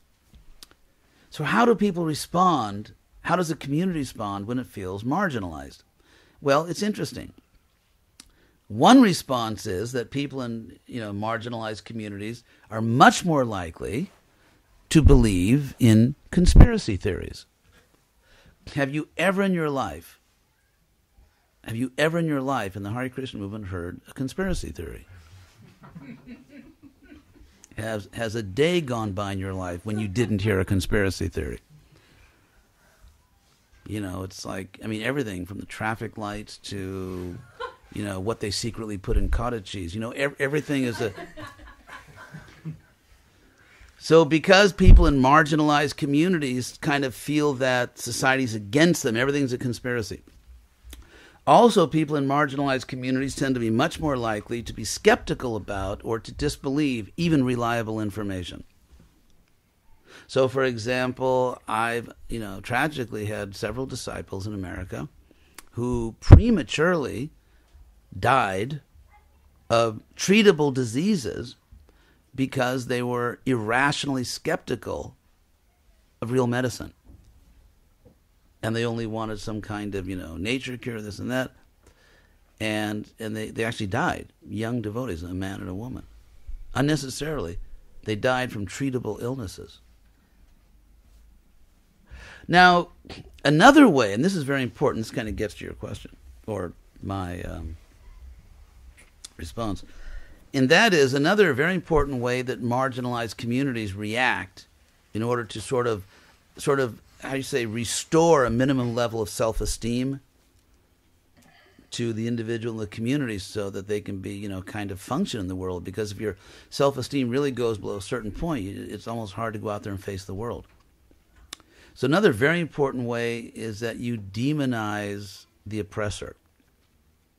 In other words, even though so many people laugh at us, even though so many people think we're a little crazy, even though so many people think we're weird, they are actually fools.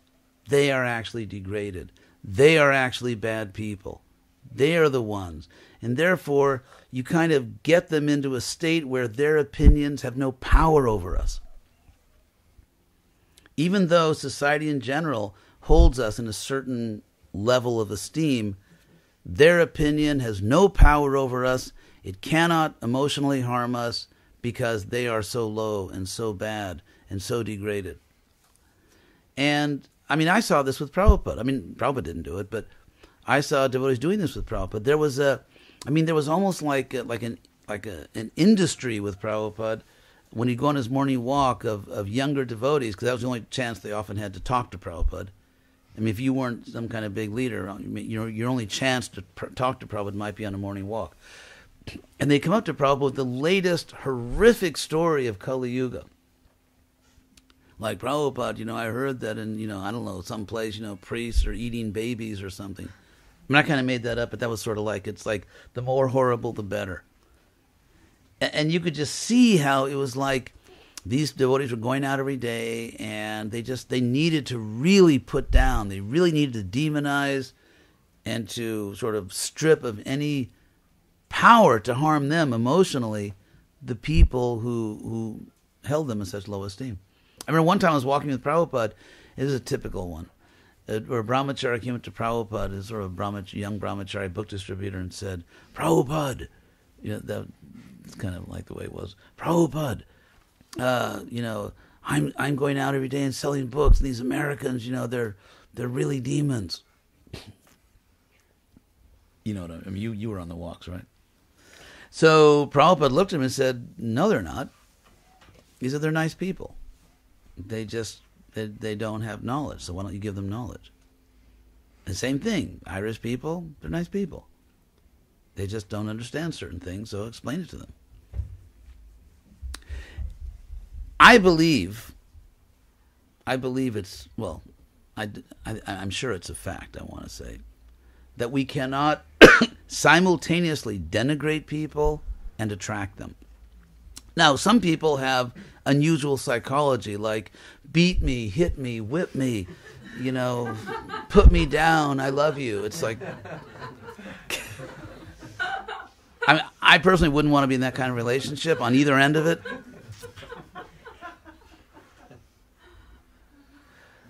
But most people, you can't. In fact, Prabhupada said the opposite. Prabhupada said when you talk to a big man, the way Prabhupada said, when you talk to a big man, you have to flatter him. He was saying like in Sankirtan, you should flatter them, tell them how important. So Ireland is very much, as I saw driving in, it's very much a first world country. Ireland is very much a first world country. It's part of it's part of Europe, and frankly, most people in the world would love for their countries to be like Ireland, in the sense of just all the first world amenities, and the rights, all that. And therefore, even though you could say like Ireland as a rather small country isn't like, doesn't dominate the globe right now, but Ireland is very much part of a team that does dominate the globe. Ireland is part of a team. Ireland is a member of the winning team on this planet. And so, apply Prabhupada's statement. How do you appeal to people in important positions? You praise them. You're nice to them. You don't just denigrate them. When I took sannyas in 1972, I was extremely young. Oh my God, that was 45 years ago. So I actually took sannyas when I was 4 years old. Probably the most precocious disciple that Prabhupada ever had. But anyway, when I took sannyas in 1972, after about a month, I wrote a letter to Prabhupada saying that I was going to travel and preach, or I was traveling and preaching at the American universities. And Prabhupada wrote back and said, that's very nice, but do not present Krishna consciousness as a bunch of rules and regulations. He said it's not about rules and regulations, it's about the most sublime philosophy. So I think sometimes it's like these things, like you can't believe you're actually hearing it. Like it's a Sunday lecture, there's all kinds of guests there, and someone's talking about the 4 regular principles. Like, I'm not really hearing this. And so if you wonder, like, what is going on, it's almost like someone who's following the principles talks about them to establish a type of superiority over the listener. It's like, okay, these are the rules, these are the principles, people don't follow them. You've all heard hogs, dogs, camels, and asses. And so, the rules and principles can be used as a way of subjugating other people. Because I think that, I'm following these principles, therefore I'm better than other people. So, if you study our movement, the mythologizing of certain ethnic things, like you take certain items from a particular, like say South Asian ethnic traditions, and even if they come from Muslims, like many of them do, still it's eternal, it's superior, it's intrinsically better. One senior leader of this movement, in reply to my critique, said, well, because he actually went on and on about how a kurta is objectively, scientifically superior to a collar shirt or a T-shirt. He actually thought like this is like science. Anyway, Hare Krishna. Door handles were just made wrong, in the wrong place. Yeah, obviously door handles and kurtas didn't exist in the same cultures. But anyway, so then when I pointed out, but that's, originally that's a Muslim shirt, then his response was, well, then the Muslims must have stolen it from the Hindus. Because like no one else but a Hindu or a Vaishnav could even figure out how to make a good shirt. You get this type of sort of, and this is not coming from Indian devotees, by the way. They are too intelligent to think this way. But you get this type of what can only be called chauvinism. Chauvinism. So that it's not Krishna's standard, which is the mode of goodness. So even if you dress, even let's say if a person dresses very erotically, if it's a sari and a choli, it's okay, even if it's like really indecent. Obviously, almost all Vaishnavis dress decently, but I'm saying that if something has, whereas what Krishna teaches is the mode of goodness. Krishna teaches the mode of goodness, and then when you purify goodness by offering it to Krishna, it becomes Shuddha Sattva, which technically means a spiritual platform. So we really need to get back to a spiritual science. And again, when we insist on marginalizing ourselves by our public presentation, which is what we do every day all around the world, well, not all around the world, but in many places in the Western world, there's a price to pay. You are paying an emotional price. And that will affect how you see the world. It's these are very serious things. And yes, please. You're talking a lot about being able to fulfill your potential, nearly in a Maslowian type of a hierarchy. Say a word about that for people who don't know what that is. Maslow has a theory of a hierarchy of needs, that people are more motivated at the base level just for their survival and their hygiene factors, but to actually self-actualize, you have to actually go beyond esteem and community support until you get to the part where you actually have the individualization that you can be self-actualized. But within our society, you're talking about how we have nearly, regressed from Prabhupada's time. We have a situation where there are different cultures and historical different times, and Prabhupada changed details and not principles. Yet in all of Prabhupada's talks, he refers to my sons and daughters, my Western devotees, my sons and daughters.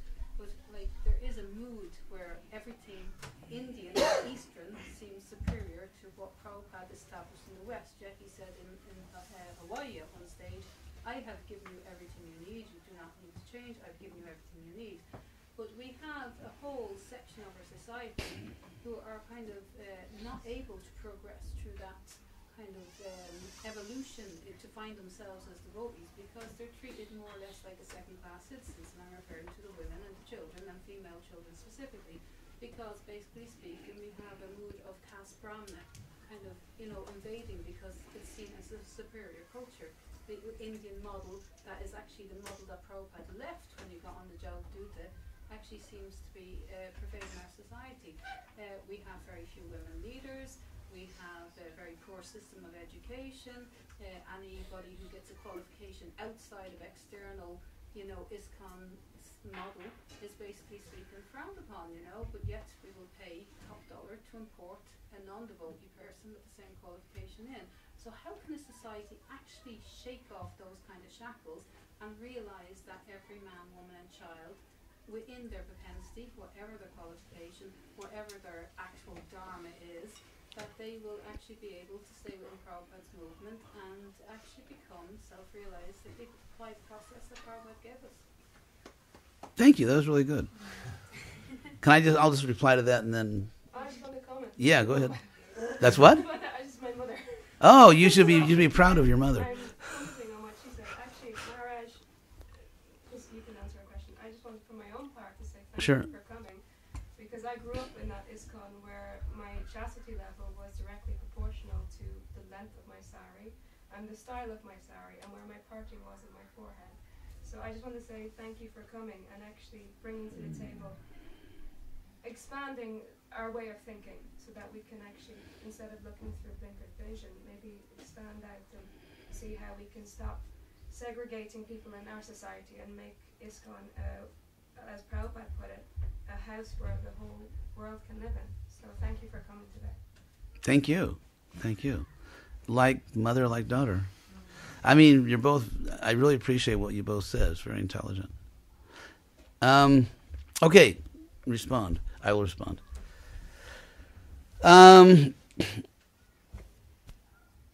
Personal confession, I am very, very strongly in favor of giving women every opportunity to serve.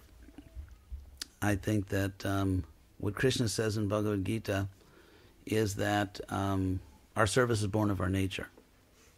Our service is born of our nature. And so if anyone in any kind of body is willing and able to do a service, they have a right to do it. Because Krishna, the only time Krishna uses the word right, like human rights in the Bhagavad Gita, is in the famous verse, Karma Nyeva Adhikaraste. You have a right to do your duty. But then Krishna says your duty, he says this many times in the Gita, your duty is born of your nature. And Krishna says it's dangerous not to do the duty that's born of your nature, and that even enlightened people follow their nature. It's not that you, as you advance spiritually, you outgrow your nature. No, Krishna says, Jnanavanapi. It's verse 333, Sadrashang Cheshtate Swasya, and so on. So, if anyone tries to prevent or discourage any soul from serving according to their full abilities and their own nature, in the name of protecting that person, they're actually putting that person in danger. Because by obstructing, by preventing someone from serving fully according to their nature, Krishna says you're putting that person in danger. So in the name of protecting women, we actually have leaders who are damaging the spiritual lives of women in the name of protecting them. And it's interesting that these people are unwilling to trust nature. For example, if women, if Vaishnavis were, if their right was recognized to serve as gurus, initiating gurus. The fact is that Prabhupada said that he wanted all his disciples, men and women, to be gurus. The fact is that there are Vaishnavi gurus in our Gaudiya Vaishnav line. So, if their rights were recognized, the women, one of two things would happen. One, they can do it. Two, they can't do it. I personally know they can do it. But let's say, logically, there are two possibilities. They can do it, they can't do it. If they do it, then obviously they can do it. And what right does any fool have to stop another soul from serving Krishna according to their abilities? And if for any reason, let's say they didn't do it, then the conservatives would prove their point. So what are they afraid of? What are they afraid of? So it's really not about it. It's really about something else. It's really about, frankly, lording it over other people. So as far as, I'm sorry, there were other points you made. Well, it's just really, how can we bring a society forward when there's 50% of the society actually not able to access leadership positions? How can they actually bring what they learn into the movement or bring their skills to the fore if we are still working on basically a 19th century, or even 15th century Indian model of social divisions? Okay, good question. Here's the answer. Because I'm a bona fide guru, I'm a know-it-all. I know everything. So, let me present to you two social models. One, which I think Prabhupada wanted, the other one that, many leaders profess. See, just to back up a second, I wrote a paper on the leadership of Iskcon. It's actually sort of a lengthy, somewhat scholarly paper. And, for example, psychology. Just give an example. Even if you don't study psychology, you have one. The fact that you don't study psychology, you still have one.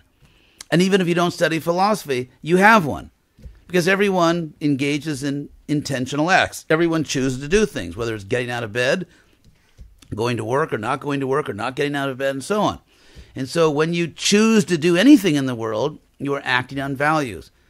Values are metaphysical entities, so simply by the fact of living an intentional life and choosing to do something or not to do it, you in fact are manifesting a value system, which is a philosophy.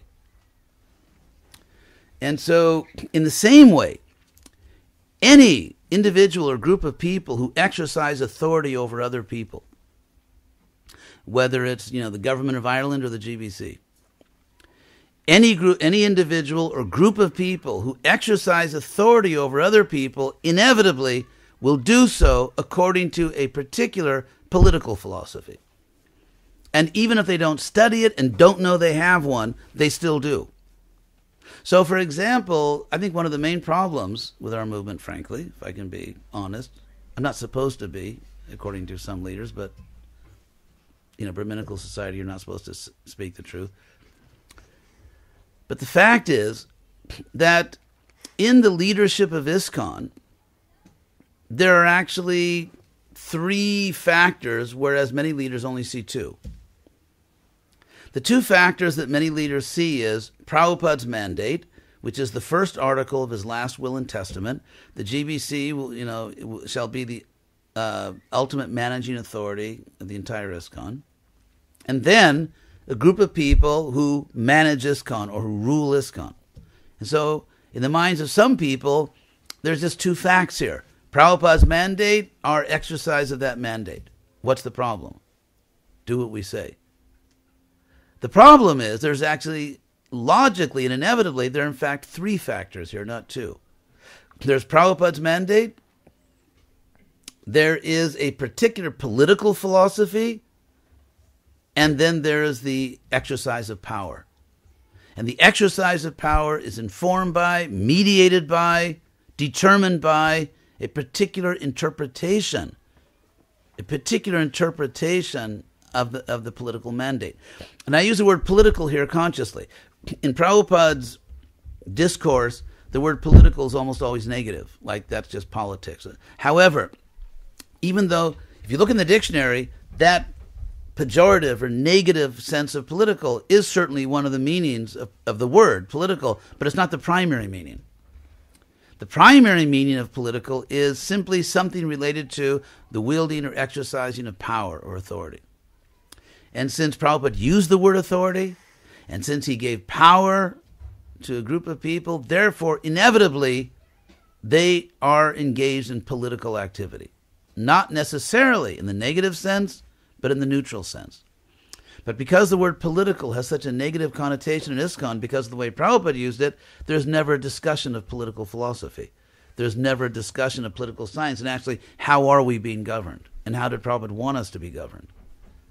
So, the reason I mention this, that's sort of a preface.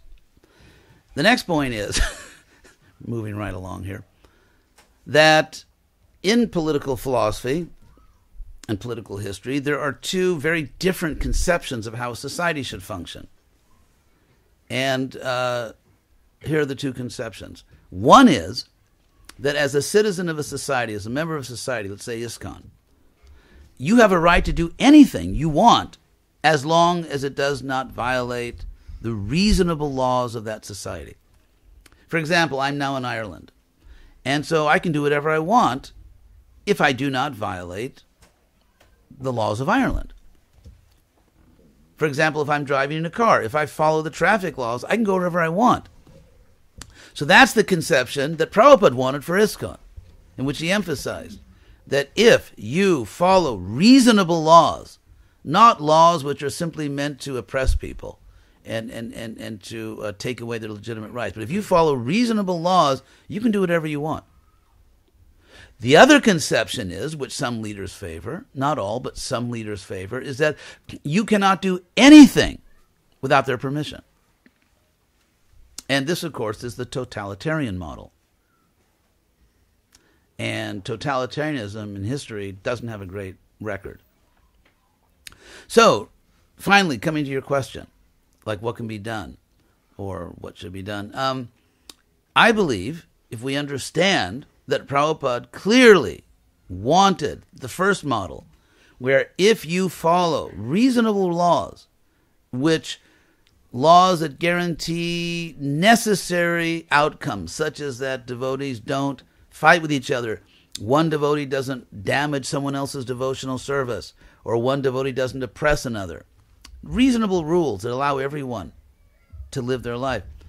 If you follow that, then you are free to save the Hare Krishna movement. We are all free, in fact, by the rights Prabhupada gave us. We are all free to create programs, to teach Krishna consciousness the way we want. If Iskcon doesn't approve at the present time Vaishnavi gurus, which is mostly, to be perfectly honest, well, not because of a disinterested philosophical debate, but actually by coercion through threats by certain ultra-conservative leaders, the terrible things they'll do to Iskcon, they're actually subverting Prabhupada's GBC system in that way. But even, let's say, if Vaishnavi gurus are not recognized, their rights are not recognized, we can work around that by, establishing women, qualified women as leaders. For example, in Krishna West, at least half, if not more than half, of the leaders of Krishna West are women. Probably more than half. And actually, one of the main sources of, to be crass, new recruits, one of the main sources that we're getting is intelligent, very intelligent Vaishnavis who finally see a chance to use all their ability for Krishna. So if we're waiting for, we should not fall into the trap of the totalitarian model, which Prabhupada rejected. In other words, we should not think that, we need to make certain changes, the leaders won't let us, therefore, we can't do anything, and there's no hope for Iskcon. Rather, we should act within the first model and realize that if we follow reasonable rules in Iskcon, we have a right to do whatever we want for Prabhupada. Just as like here in Ireland, you can do whatever you want if you follow the law. And we should create programs, work together, create programs, and present Krishna consciousness in a rational way, in a way which allows every soul the right, their God-given right, to serve according to their abilities. Otherwise, you get this really bizarre situation where it seems, with some people that in Iskcon, you're not your body, but you are your clothes. Or you're not your body if you're a man, but if you're a woman, actually you are your body. And so, again, there are several examples where not the top leaders, but lower level, so to speak, leaders actually saved Iskcon. For example, when we had the problem with Narayan Maharaj, I won't get into all that. I mean, I know a lot about it, but so there was a problem. There actually was a problem, which I can logically prove. But there was a problem, and the GBC was not acting for various reasons. I was on the GBC. For various reasons, the GBC was not acting, and there was kind of like this groundswell of pressure from second, third-tier leaders demanding that something be done. And so it was not the impetus. The initiative did not come from the GBC. It actually came from other devotees. In the same way when there was a zonal acharya system. Interesting topic, actually. Just recently, a devotee scholar did a doctoral dissertation at Leeds University in England on what really happened when Prabhupada left, and it's what I always knew really happened. That's a whole other topic. But in any case, when there was that problem with elitist gurus, not everybody was, but some were, the pressure for change did not come from the GBC. The GBC responded to that pressure. I know I was on the GBC. In fact, I played a leading role in finally passing the laws that changed the system. But the point is that the pressure came from below. When there were finally disclosures of child abuse at Gurukulas, again, the pressure came from below. So there's a long history in Iskcon that the impetus, the initiative, the pressure to make important, positive changes in Iskcon, it may not come from the top leaders, it may come from others. So rather than be passive, what we really need to do, intelligent people like you and your daughter, what we really need to do is what Prabhupada needs us to do. Namely, make appropriate, intelligent presentations of his mission, build communities, empower women, empower everyone. And we can do that. We can actually do that. So, but thank you for your point. Did I answer all your questions, by the way? What was your name? Hey, Manu. What? Manu. Hey, Manu, how you doing? So, what was your name? Anandamai. Nice to meet you. Huh? Hey, Hare Krishna. Good girl. So, did I answer all your points, or? Because I couldn't remember all of them. Okay. Well, actually, Maris, I had another question. It was just because Varnashram was something which Prabhupada seemed to have actually kind of changed during his actual time when he was here on the planet. Would that be correct? Changed? Well, in a sense of like putting the emphasis initially, it was more like that, just chant Hare Krishna, that would become purified and so on. Yeah. And then after a while, he seemed to emphasize a little bit more of Varnashram. Yes, yeah. I mean, technically, because we always say Varnashram, the ashrams he established very early on. Yeah. It's the Varnas, really, we're talking about. Yeah. There are two important facts about instituting the Varnas in Iskcon that are usually overlooked. Number one, even if we were able to institute the Varnas, and I'll explain in a minute why it's so difficult, even if we were able to, it's just like, let's say you're building a building. You have to do it in a certain sequence. Like first you put the foundation, then the walls, and the roof. You can't start with the roof. And so if you look at Prabhupada's development of Iskcon, he began talking about the Varnas, actually, in 1974 in Vrindavan. I was there, participating in those walks. But he did so at a time when Iskcon's urban preaching programs were booming. And so therefore we had people, we had resources. We weren't just sending some poor, I don't know, you'd call them, I guess, guinea cows, because that's Vedic. But anyway, We weren't just sending some devotees out in the middle of nowhere in some farm to be by themselves. There was money coming in. There were devotees. There were resources. We were preaching. We could advertise the farm to millions of people. In other words, Prabhupada said, I've completed the first half of my mission, the urban preaching, and now I want to do the second half. However, the first half collapsed. So if you're building a building and you lay the foundation and you start to put the walls up, but then the foundation collapses, you don't just continue onto the roof. Or you don't just keep building the wall. If the foundation collapses, you've got to go back and rebuild it. So the foundation of rural Iskcon projects was a powerful urban preaching movement that could supply human resources. I hate myself. Okay, a powerful urban preaching movement that could supply human resources, financial resources, that could promote and advertise, and that essentially has collapsed. So therefore, you got to go back. It's like, and like they say, if everything else fails, read the directions. And so Prabhupada's system was that first you've got to get the preaching powerful. Another point. Why is it so difficult to reestablish the Varnas, even if we did have, let's say, a strong preaching movement in the West, which we don't? For the simple reason that the Varna system, which actually existed all around the world, not only in India, in Europe they called the caste estates. Like if you look at the French Revolution, they had the first estate, the second estate, the third estate. The first estate was the clergy, Brahmins. Second estate, nobility, Kshatriyas. Third estate was commoners, which technically was like, the business owners, the shopkeepers, the landowners, and then just the workers. So these castes, like Prabhupada said, they're natural. They're natural, and they exist all around the world. And actually, we can find them all around the world in human history. What destroyed the Varna system, either hereditary or meritorious, what destroyed the Varna system was the Industrial Revolution.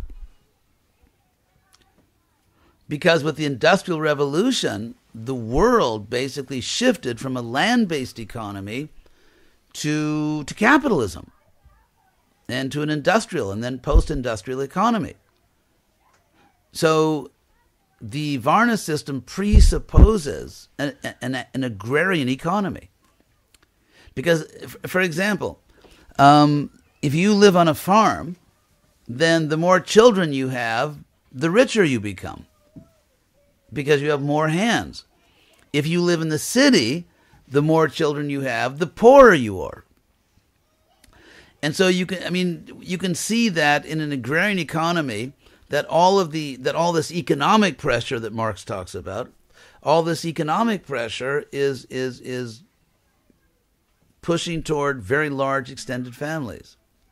Now, very large extended families also, because they're united large families, they can exert overwhelming pressure for a child to go into their parents' business. And so you get this tremendous occupational stability. And also it's a much simpler economy. An agrarian economy is much simpler. Therefore, for example, you can be a teacher, a Brahmin. But look at the industrial economy. First of all, economic pressure dissolves the extended family. Because you can't stay in the land. You got to move to a city. You got to get a job. And if your company transfers you got to move. You have a lot of kids, you'll starve. So all this economic pressure breaks up the extended family, breaks up even really the possibility of people living together in the same town often. And society becomes so complex that it's very, very difficult to actually practice a pure Varna. For example, let's say you're a Brahmin by nature, you're a teacher. But if you want to, feed yourself and your family, you have to get a job. You have to be employed by a school district or by a private school. That means you're a Shudra because you're an employee. But you're a Brahmin. So where do you find the pure Brahmin occupation? Let's say you're a Kshatriya by nature. Now, if you become a politician, you have to become a prostitute. If you just go into the military, you become a Shudra because, civilian government, some, stupid civilian leader just tells you what to do. So there's no jobs for kshatriyas because the modern world no longer allows the combining of military and political leadership. The modern world does not allow, let's say, pedagogical autonomy. So where are the jobs? Let's say you even have some land and you want to protect cows. I mean, it's tough. As I say, it's a tough row to hoe. If you want to protect cows, you'd better be seriously endowed. Because in an agrarian economy, all of the, let's say, secondary or the connected expenses, auxiliary expenses, are all keyed to an agrarian economy. For example, you need workers. You need people to help take care of the cows. You need veterinarians. You need feed. You need land. You need all these different things. Now, in an agrarian economy, all the prices of those things are much lower. They're all much lower.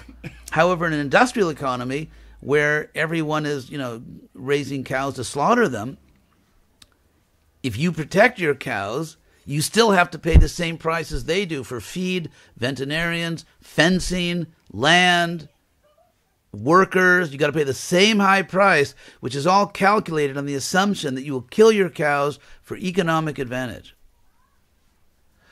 And so if you look one by one at the Varnas and see how difficult it is to resurrect a pure Varna in an industrial and post-industrial economy.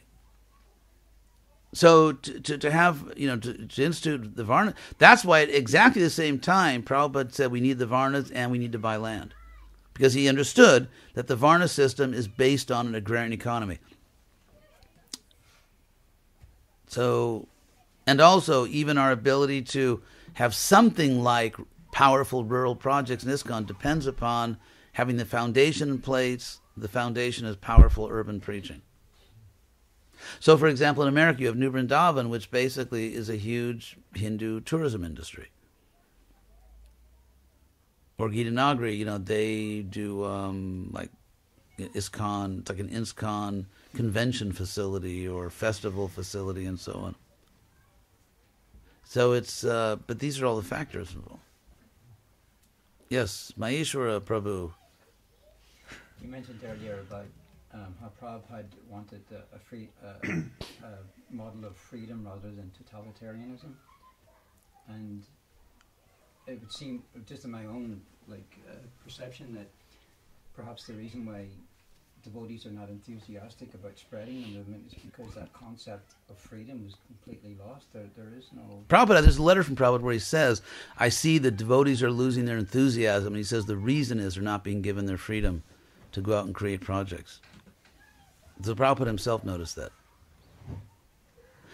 I know, so to speak, the way the South was won. When I was GBC in Latin America, and it grew like crazy. And I think one of the main reasons, of course, the main reason is just Krishna. But in terms of how I did things, I never looked for followers. I was looking for leaders. When I became GBC of Latin America, I was the only GBC for all of Latin America in 1974. And several years later, not that many years later, when I kind of got into other things, there were 5 GBCs in Latin America. Why? Because I saw them as my primary duty to try to help empower other people so they could be autonomous leaders. So if you're working in the International Society for Krishna Consciousness, and you feel that the people above you are just, their main wish is not that you obey them, or just do whatever they want, or fit into their plans, but their greatest wish is to see you as a leader, to help you be empowered, to see you grow and do great things. And that's what I'm here for. Do everything I can for you to do great service for Prabhupada autonomously. It's like when you raise children. The desire of any good parent, any good mother or father that's not sort of like a little sick. The desire of any good parent is to see the child grow up into an intelligent, autonomous, good person and good devotee, stay out of jail. So, that's the success of the parents, because the parents know we're not always going to be here. And therefore, the main job of the parents is to do everything possible for the child to become autonomous and independently a good, productive, decent person and devotee. And that's exactly, a rising tide lifts all boats, as they say. And so a real leader only wants to put other people forward. And if you can become better than me, Prabhupada once wrote a letter and he said that in this world everyone wants to be the best, but a father, because he was talking about himself and his disciples, is happier when he sees his children do better than him.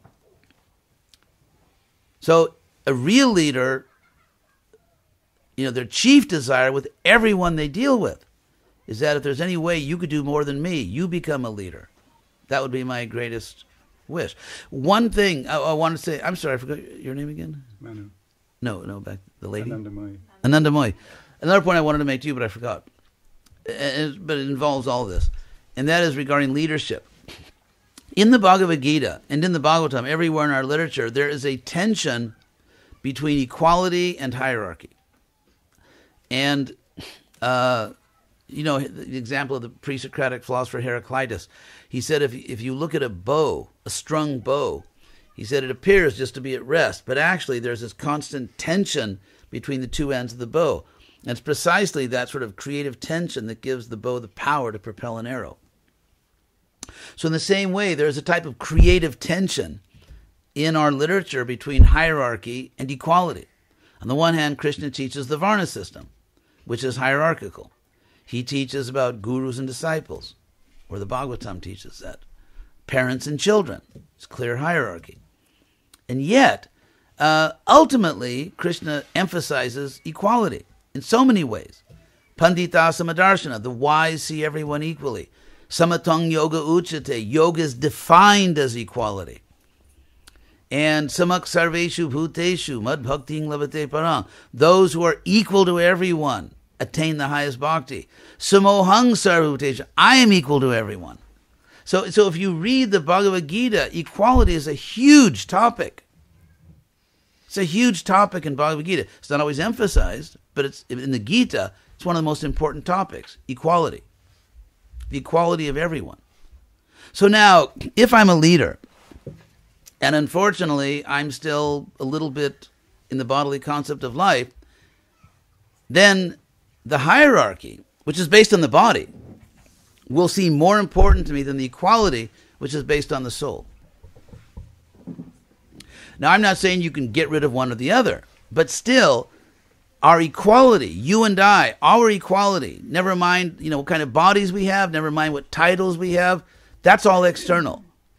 The underlying equality is the eternal fact. And so if, as a so-called spiritual leader, if I am really in spiritual consciousness, in my relationship with you, what will strike me the most, what is most important to me, is the equality. Because that's the eternal fact. That's who we really are. But if we have relationships where spiritual leaders are sort of more concerned with the hierarchy, we have a problem. And actually, if you look at the history of religious institutions, I'm not accusing any individual, I'm not saying everyone's bad, I'm just saying that if you had to pick one human institution, which was the all-time champion in human history, all-time champion of hypocrisy, it would be religious institutions. No question. No other human institution has produced so much hypocrisy as religious institutions. And the reason is obvious, because they make the highest claims. They claim the greatest power. I speak for God. I act for God. And therefore the potential for hypocrisy is unmatched. So therefore, it's just like in a garden. Lord Chaitanya gave the example. You have the devotional garden, you plant the Bhakti Lata beads, and then you water your devotional creeper, but weeds grow. There are not only individual weeds, there are community weeds, there are society weeds. There can be weeds in oligarchies. In other words, groups of rulers. At every human level, individual or collective, weeds grow. And therefore, they have to be taken out. So we need to look at our institution. We just had our Iskcon 50. Perhaps I think the most remarkable fact about these hundreds and hundreds of Iskcon 50 celebrations is that no one wasted their time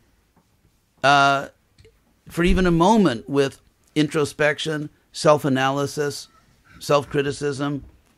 Where do we stand? What are we doing right? What are we doing wrong? It's remarkable that an international movement can have hundreds of events and, very wisely not waste a single moment looking at itself critically or honestly. I thought that was really inspiring. So we have a right. We have a right to look at the people that lead us, not to be anarchists. I'm not advocating chaos, anarchy, Vaishnava aparad. I'm simply saying as rational human beings and as devotees of Krishna and of Prabhupada, we have a right to look at the way we are being led and to say, is this appropriate? Is this productive? And if not, we have a right to discuss among ourselves, to write, to speak, again, following Vaishnava etiquette, not, creating anarchy and chaos. But that's the kind of society, that's called a Brahminical society. In Shudra societies, Shudras don't talk back to their masters. In Brahminical societies, there is spiritual discussion, debate. People make their arguments. Again, within Vaishnava etiquette, not, trying to destroy Prabhupada's system, but still a free Brahminical society. To what extent do our leaders see us as souls and therefore see that we are equal to them? To what extent do they see us as bodies and therefore think they're better than us? It's a good question. If I come here and sit here, speak to you, if I in my heart, if I really think that I'm better than you because of some bodily thing, the external thing, then I'm a hypocrite. If I'm claiming to be a guru and actually, getting paid for my guru services, but if I claim to be a guru, if I claim to be a sannyasi, and yet I ultimately think that I'm somehow better than you, I'm a hypocrite. So, there are a few weeds here and there. Yes? I hope it's not coming out as a challenge. I just... go ahead. was wondering about it. You were mentioning that we as Krishna, Hare Krishna movement, that we are, with our dresses and our appearance, that we are marginalizing a certain thing. What's the word that we are saying? Yes. One thing that came to mind was that it seems that Srila Prabhupada did one of the, at this time, most marginalizing thing that we could do when it came to the moon landing. When the whole world was celebrating the moon landing and everybody was saying, yeah, we did it, we made it, Srila Prabhupada said, no, we didn't go to the moon. Yeah. That seemed to be like the most cut thing. Yeah. He didn't even compromise, he didn't even say, okay, but that's a very good point. Okay, okay, let's talk about that. I myself, one time I flew into Lima, Peru, in, I think, the very early 80s, and I was, the big guru. And there was a press conference in the Lima airport, and, it was like the reporters are kind of like doing their job. Okay, why'd you come to Peru, blah, blah, blah. And then, I don't know whether they asked me something or I said it, but somehow when they were just getting ready to leave and walk away, I said something like they didn't go to the moon. And they all stopped because, I was an American in South America, and I said, they didn't go to the moon, and then they all came back on the headlines of the papers in Lima, so I understand it. Now, this gets into a topic which is very sensitive in Iskcon, extremely sensitive, and yet, should be talked about. It's about the extent of Prabhupada's knowledge.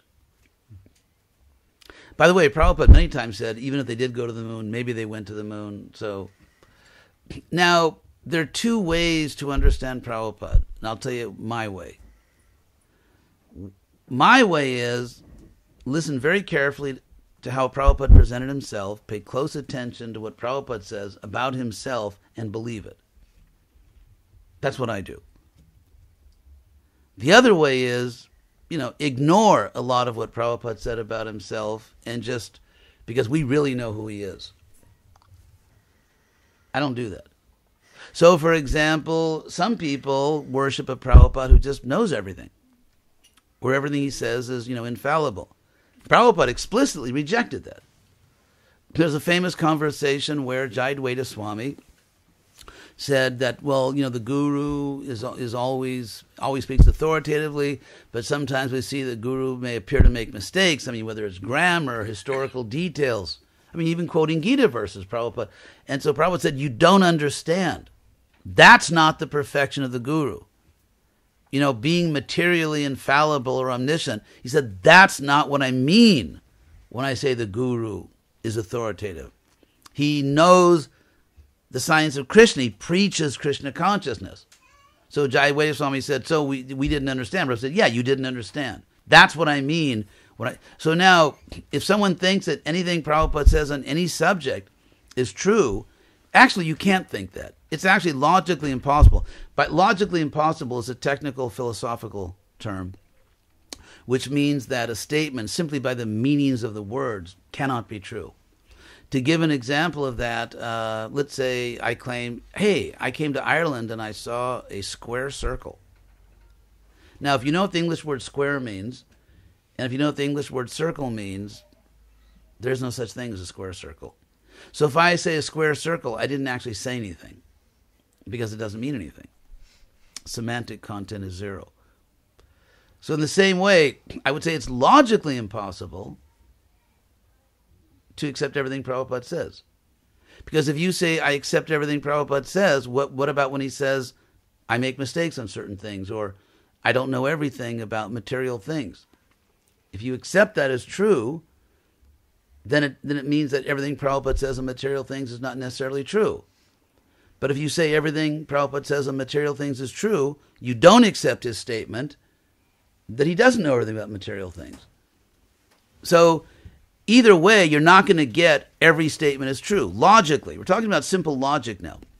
So if I have to choose, I choose to believe what Prabhupada says. I choose to believe Prabhupada. Otherwise, we're left in this absurd situation where we should see everything through Prabhupada's teachings, the universe, God, the soul. The one thing we should not see through Prabhupada is Prabhupada.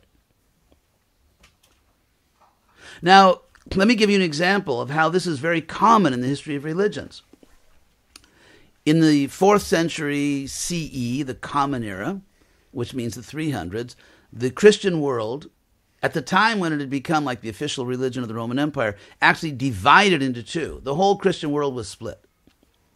And it was split over the point of this new doctrine, which everyone admitted is not in the Bible, and Jesus never taught it. It was a new doctrine called the Trinity. The Trinity, namely Jesus is fully man, fully God, all that stuff. I mean, I won't go into the whole story, but anyway, the Trinity doctrine. I'm not a big fan of it. So, there was an Italian priest named Arius who said, hey, everybody, guess what? When you look at the New Testament, or you look at the teachings of Jesus, whenever he talks about himself and God, he always says God is higher. He always presents himself as lower than God. So we should pay attention to Jesus, what he said. And his followers were called Arians, because his name was Arius. So the whole Christian world divided. There were 4 variables historically through that century. One was the Arians, the Trinitarians, the Eastern Roman Empire, the Western Roman Empire, and so every possible variation between those 4 variables occurred. Anyway, by the end of the 4th century, the Trinitarians won, to some extent, by brutalizing, with just thuggery, brutalizing their opponents, burning down churches, and physically attacking people that disagreed with them. But anyway, by the end of the 4th century, the Trinitarians won, and that became the credo. Here's as I say, the kicker. By the end of the 4th century, throughout the Roman Empire, which was sort of where the Christians had power, it became a capital crime. That means punishable by death.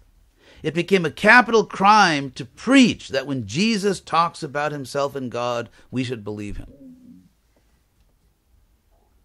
You had to reject everything Jesus said, and he says a lot, about how God is greater than him, and you have to accept what the church says.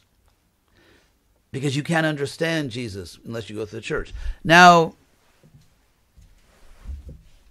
there you have it. So why do we find this? It's just like in Iskcon. You know, there are many people that think I'm an offender, I'm this, I'm that, I'm deviant. Why? Because when Prabhupada talks about himself, I take him seriously.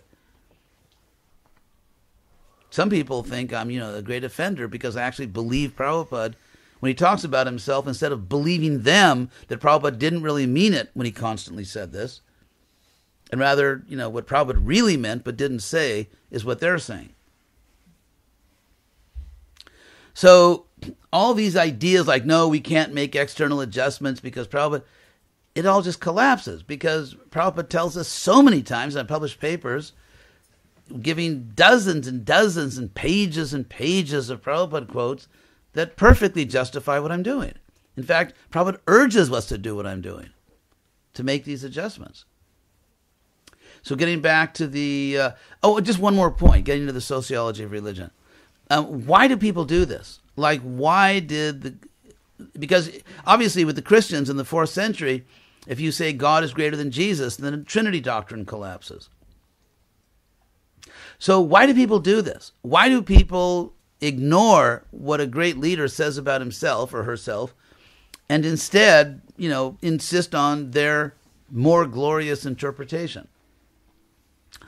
I think it gets down to the basic sociology of religion. The father of sociology of religion was Max Weber, and he's the one that started talking about charismatic leaders. And charismatic leader, this comes from the Greek word charisma, spelled with a K.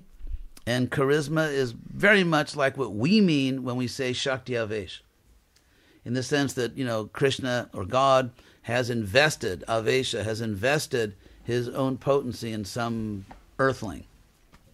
And therefore, the follower, that person, in the eyes of the followers, becomes a charismatic leader. That person has a special gift from God. And therefore, that person's authority, because that person speaks for God, goes beyond anything that mere human governments can say. It goes beyond anything that science can say, because it's God speaking.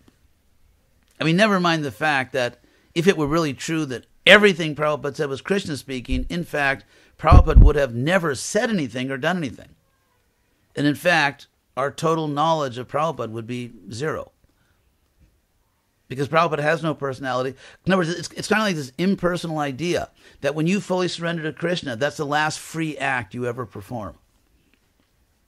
So that rather than, as Prabhupada says, by full surrender to Krishna, you gain the highest freedom. In fact, when you surrender to Krishna, and Prabhupada directly, by the way, rejects this idea, although it's everywhere in Iskcon, that when you fully surrender to Krishna, that's the last free thing you ever do. Because if everything that Prabhupada said was actually Krishna speaking, we never heard Prabhupada's voice. Prabhupada never actually said anything.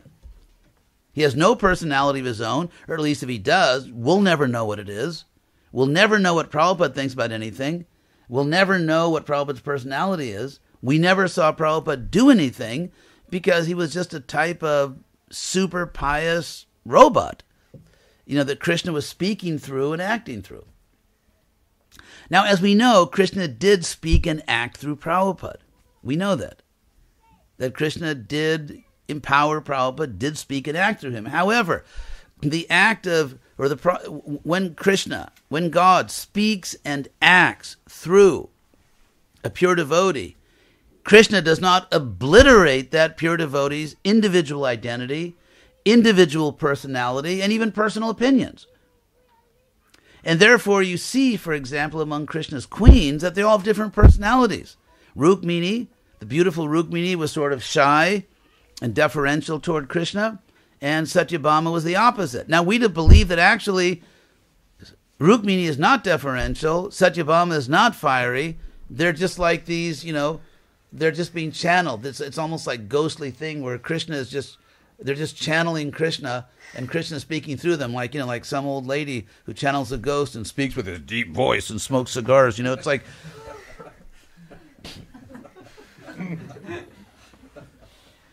In fact, what our philosophy really is that when a pure devotee, When Krishna acts through a pure devotee, he does act through pure devotees.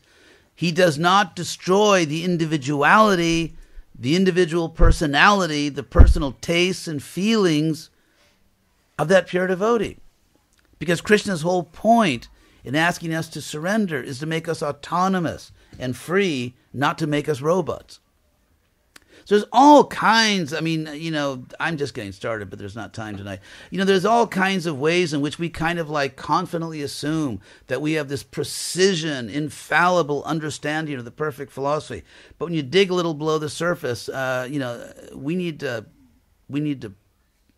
polish things up a little bit philosophically. There's all kinds of things. There's all kinds of imperfect philosophical understandings. So therefore, I choose to believe Prabhupada. I'm not a Trinitarian. I choose to believe Prabhupada when he says that the pure devotee is infallible when he or she cites the Shastra, which Prabhupada says, by the way, hundreds of times if you look in Vedabase. So therefore, now some devotees feel it's offensive because you can't approach the Shastra without Prabhupada. You can't understand previous acharyas, and therefore, in fact, although Prabhupada and Shastra and the acharyas all teach Guru, Sadhu, and Shastra, in fact, we reject that idea. We collapse the system into one single authority, which is Prabhupada. Now, my point is that Prabhupada is certainly our founder acharya, and certainly Prabhupada gave us Shastra, and certainly we take very seriously what Prabhupada said, especially on Siddhanta, which is what Shastra is all about anyway. However, there are grave dangers in directly or indirectly rejecting the God-given system of Guru, Sadhu, and Shastra, and instead, tacitly or explicitly, teaching and believing that there's only one authority and that's it. The problem is it destroys the most fundamental distinction between Gaudiya Vaishnavism and basically every other religion. Because Prabhupada emphasized over and over and over again what makes us special, what makes us bona fide, is that we strictly follow Shastra. Prabhupada said that although there's Guru, Sadhu, and Shastra, Shastra is a central authority. So Prabhupada gave an inferential argument that we didn't go to the moon, although he also said we did go, or even if they went. He gave many different positions on it. But even if you take the position we didn't go, it's not a Shastric statement. It's an inference from Shastra. But didn't Prabhupada base that argument on the Shastra by saying that the moon is actually further away than the sun? That's also based, frankly, according to very faithful Prabhupada disciples who study these things. It's based on an interpretation of the Bhagavatam which is not technically correct.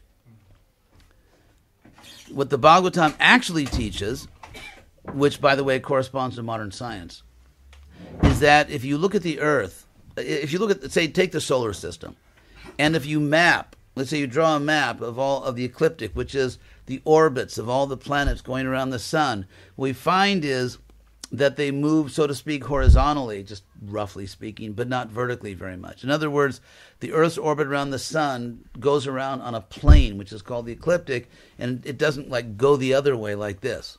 So the planets, as they go around the sun, sort of, here's a good academic word, descry. They actually kind of, they establish a plane surface, roughly, a little above, little below, basically a plane surface. On that plane surface, the ecliptic, the sun, you say the Earth, the moon is above it, so the Earth is closer to the sun's horizontal position than the moon. It doesn't say the moon is closer than the sun. The sun is closer than the moon. There is very reliable scientific evidence that that's not the case.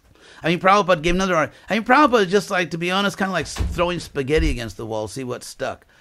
And so, for example, Prabhupada said that we know the sun is closer because we have Sunday, Monday. That was one of his arguments. Now, let's examine that argument.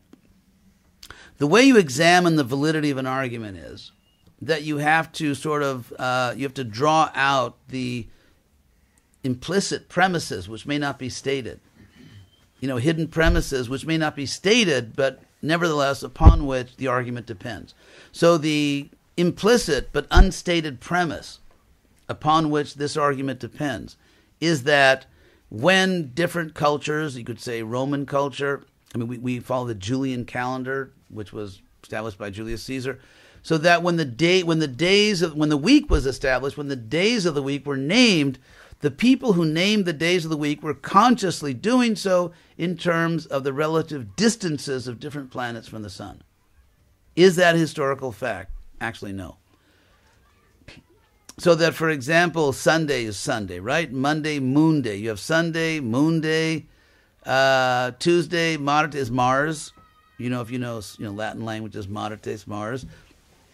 Mercoledì, or is in Italian, is Mercury. So you have Sun, Moon, Mars. Mars, Mercury, and then Thursday, Jupiter, Jove, and then you have Jupiter, and then Friday is Venus and Saturn. Now, if you put these out, you find that it goes all over the place. The days of the week are not a consistent, closest to farthest. If you look at the distances, you're just jumping all over the solar system. Therefore, the argument that the days of the week were named in strict accordance with what people believe to be the distance of various celestial bodies from the sun turns out to be not true. And yet that is the implicit but unstated premise upon which Prabhupada's argument rests. Now, when Prabhupada gave that argument, he was acting in pure devotion. He was acting as a pure devotee of Krishna. His only motive was to save us, to save the world, to glorify Krishna. He had no material motives, no selfish desires, and he was just trying to throw things out there. It's like in a football game. Sometimes you try a kick from far away and it doesn't go in, but you're just trying different things, see what goes in the net. And Prabhupada himself didn't take these points so seriously. He would say, well, even if it's not true. When Prabhupada said Krishna is God, he didn't say, well, even if Krishna is not God. He didn't say that. But when he said we went to the moon, he did say, even if we didn't go to the moon. So Prabhupada himself was conscious of the fact that he was just kind of throwing stuff out there. What's not Shastra, and Prabhupada never believed for a moment that he was giving infallible statements. He was just trying to see what works. Okay, it's like, try this, try that. What do you say to this? What do you say to that? So again, that's how Prabhupada saw himself. One time, Prabhupada's secretary told me these things. One time a devotee kept asking Prabhupada about certain material things, and Prabhupada... I'm so sorry. On is okay, though. It's okay. Just leave it, yeah. And Prabhupada actually said, how do I know? I'm not God. Are we to believe that Prabhupada, spoke English in a certain way in which it was, in many ways, it had to be highly edited to make it grammatically correct, just because of pastime, that he was just... Actually, as a young devotee, I believe that. In other words, was it just a pastime? Prabhupada himself says in the Bhagavatam, before he came to America, he said, sorry, everybody, this is not my first language. I'm doing the best I can. And focus on the fact of the sincerity and the good intention of this. Was Prabhupada just saying that? Was he just... In other words, to get the materially infallible Prabhupada, you have to sort of nullify and reject hundreds of Prabhupada statements. Hundreds of them. I prefer not to reject hundreds of Prabhupads. And you see, when Prabhupada's talking about the knowledge of a guru, that is Siddhanta. And according to Jiva Goswami, according to all the acharyas, when we say that the guru knows everything, when we say that Shastra is giving all knowledge, it's talking about Siddhanta. So in order to preserve Prabhupada's infallibility on non-Siddhanta material details, you reject Prabhupada's statement on Siddhanta, which is a disaster. You screw up the whole philosophy. When we say that the guru repeats Shastra and therefore knows and therefore speaks the truth, that's Siddhanta. It's just like Lord Chaitanya said to to Kurma, Brahmana. Must have been you in a past life. It's like Lord Chaitanya said to Kurma Brahman in South India, that jare deko, whomever you meet, tare kaha, tell them, Krishna upadesh, Krishna's instructions, amara gyai, by my order, guru hoy, become a guru, tare desh, save this land. So Lord Chaitanya himself says that the guru is one who repeats Krishna's message, not one who's materially infallible. And that famous verse, Kiva Vipra, what is it?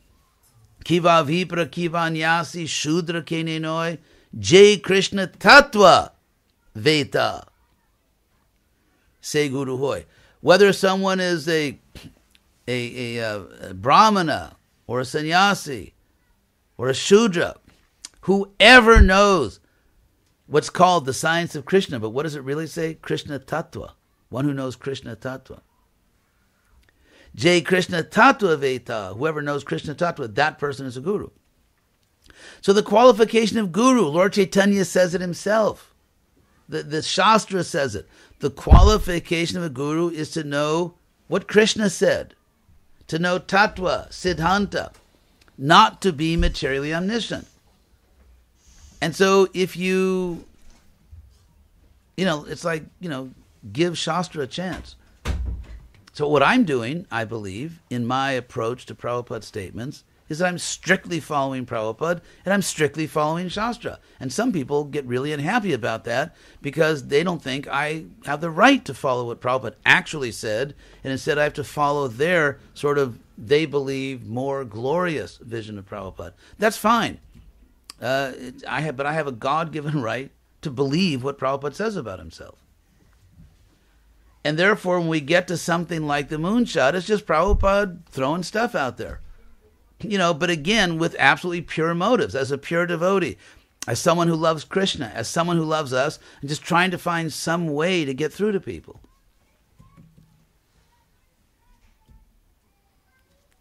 At your service. Lower prices may be available on my website. I just wanted to let you know. Thank you. Thank you all very much. Hare Krishna.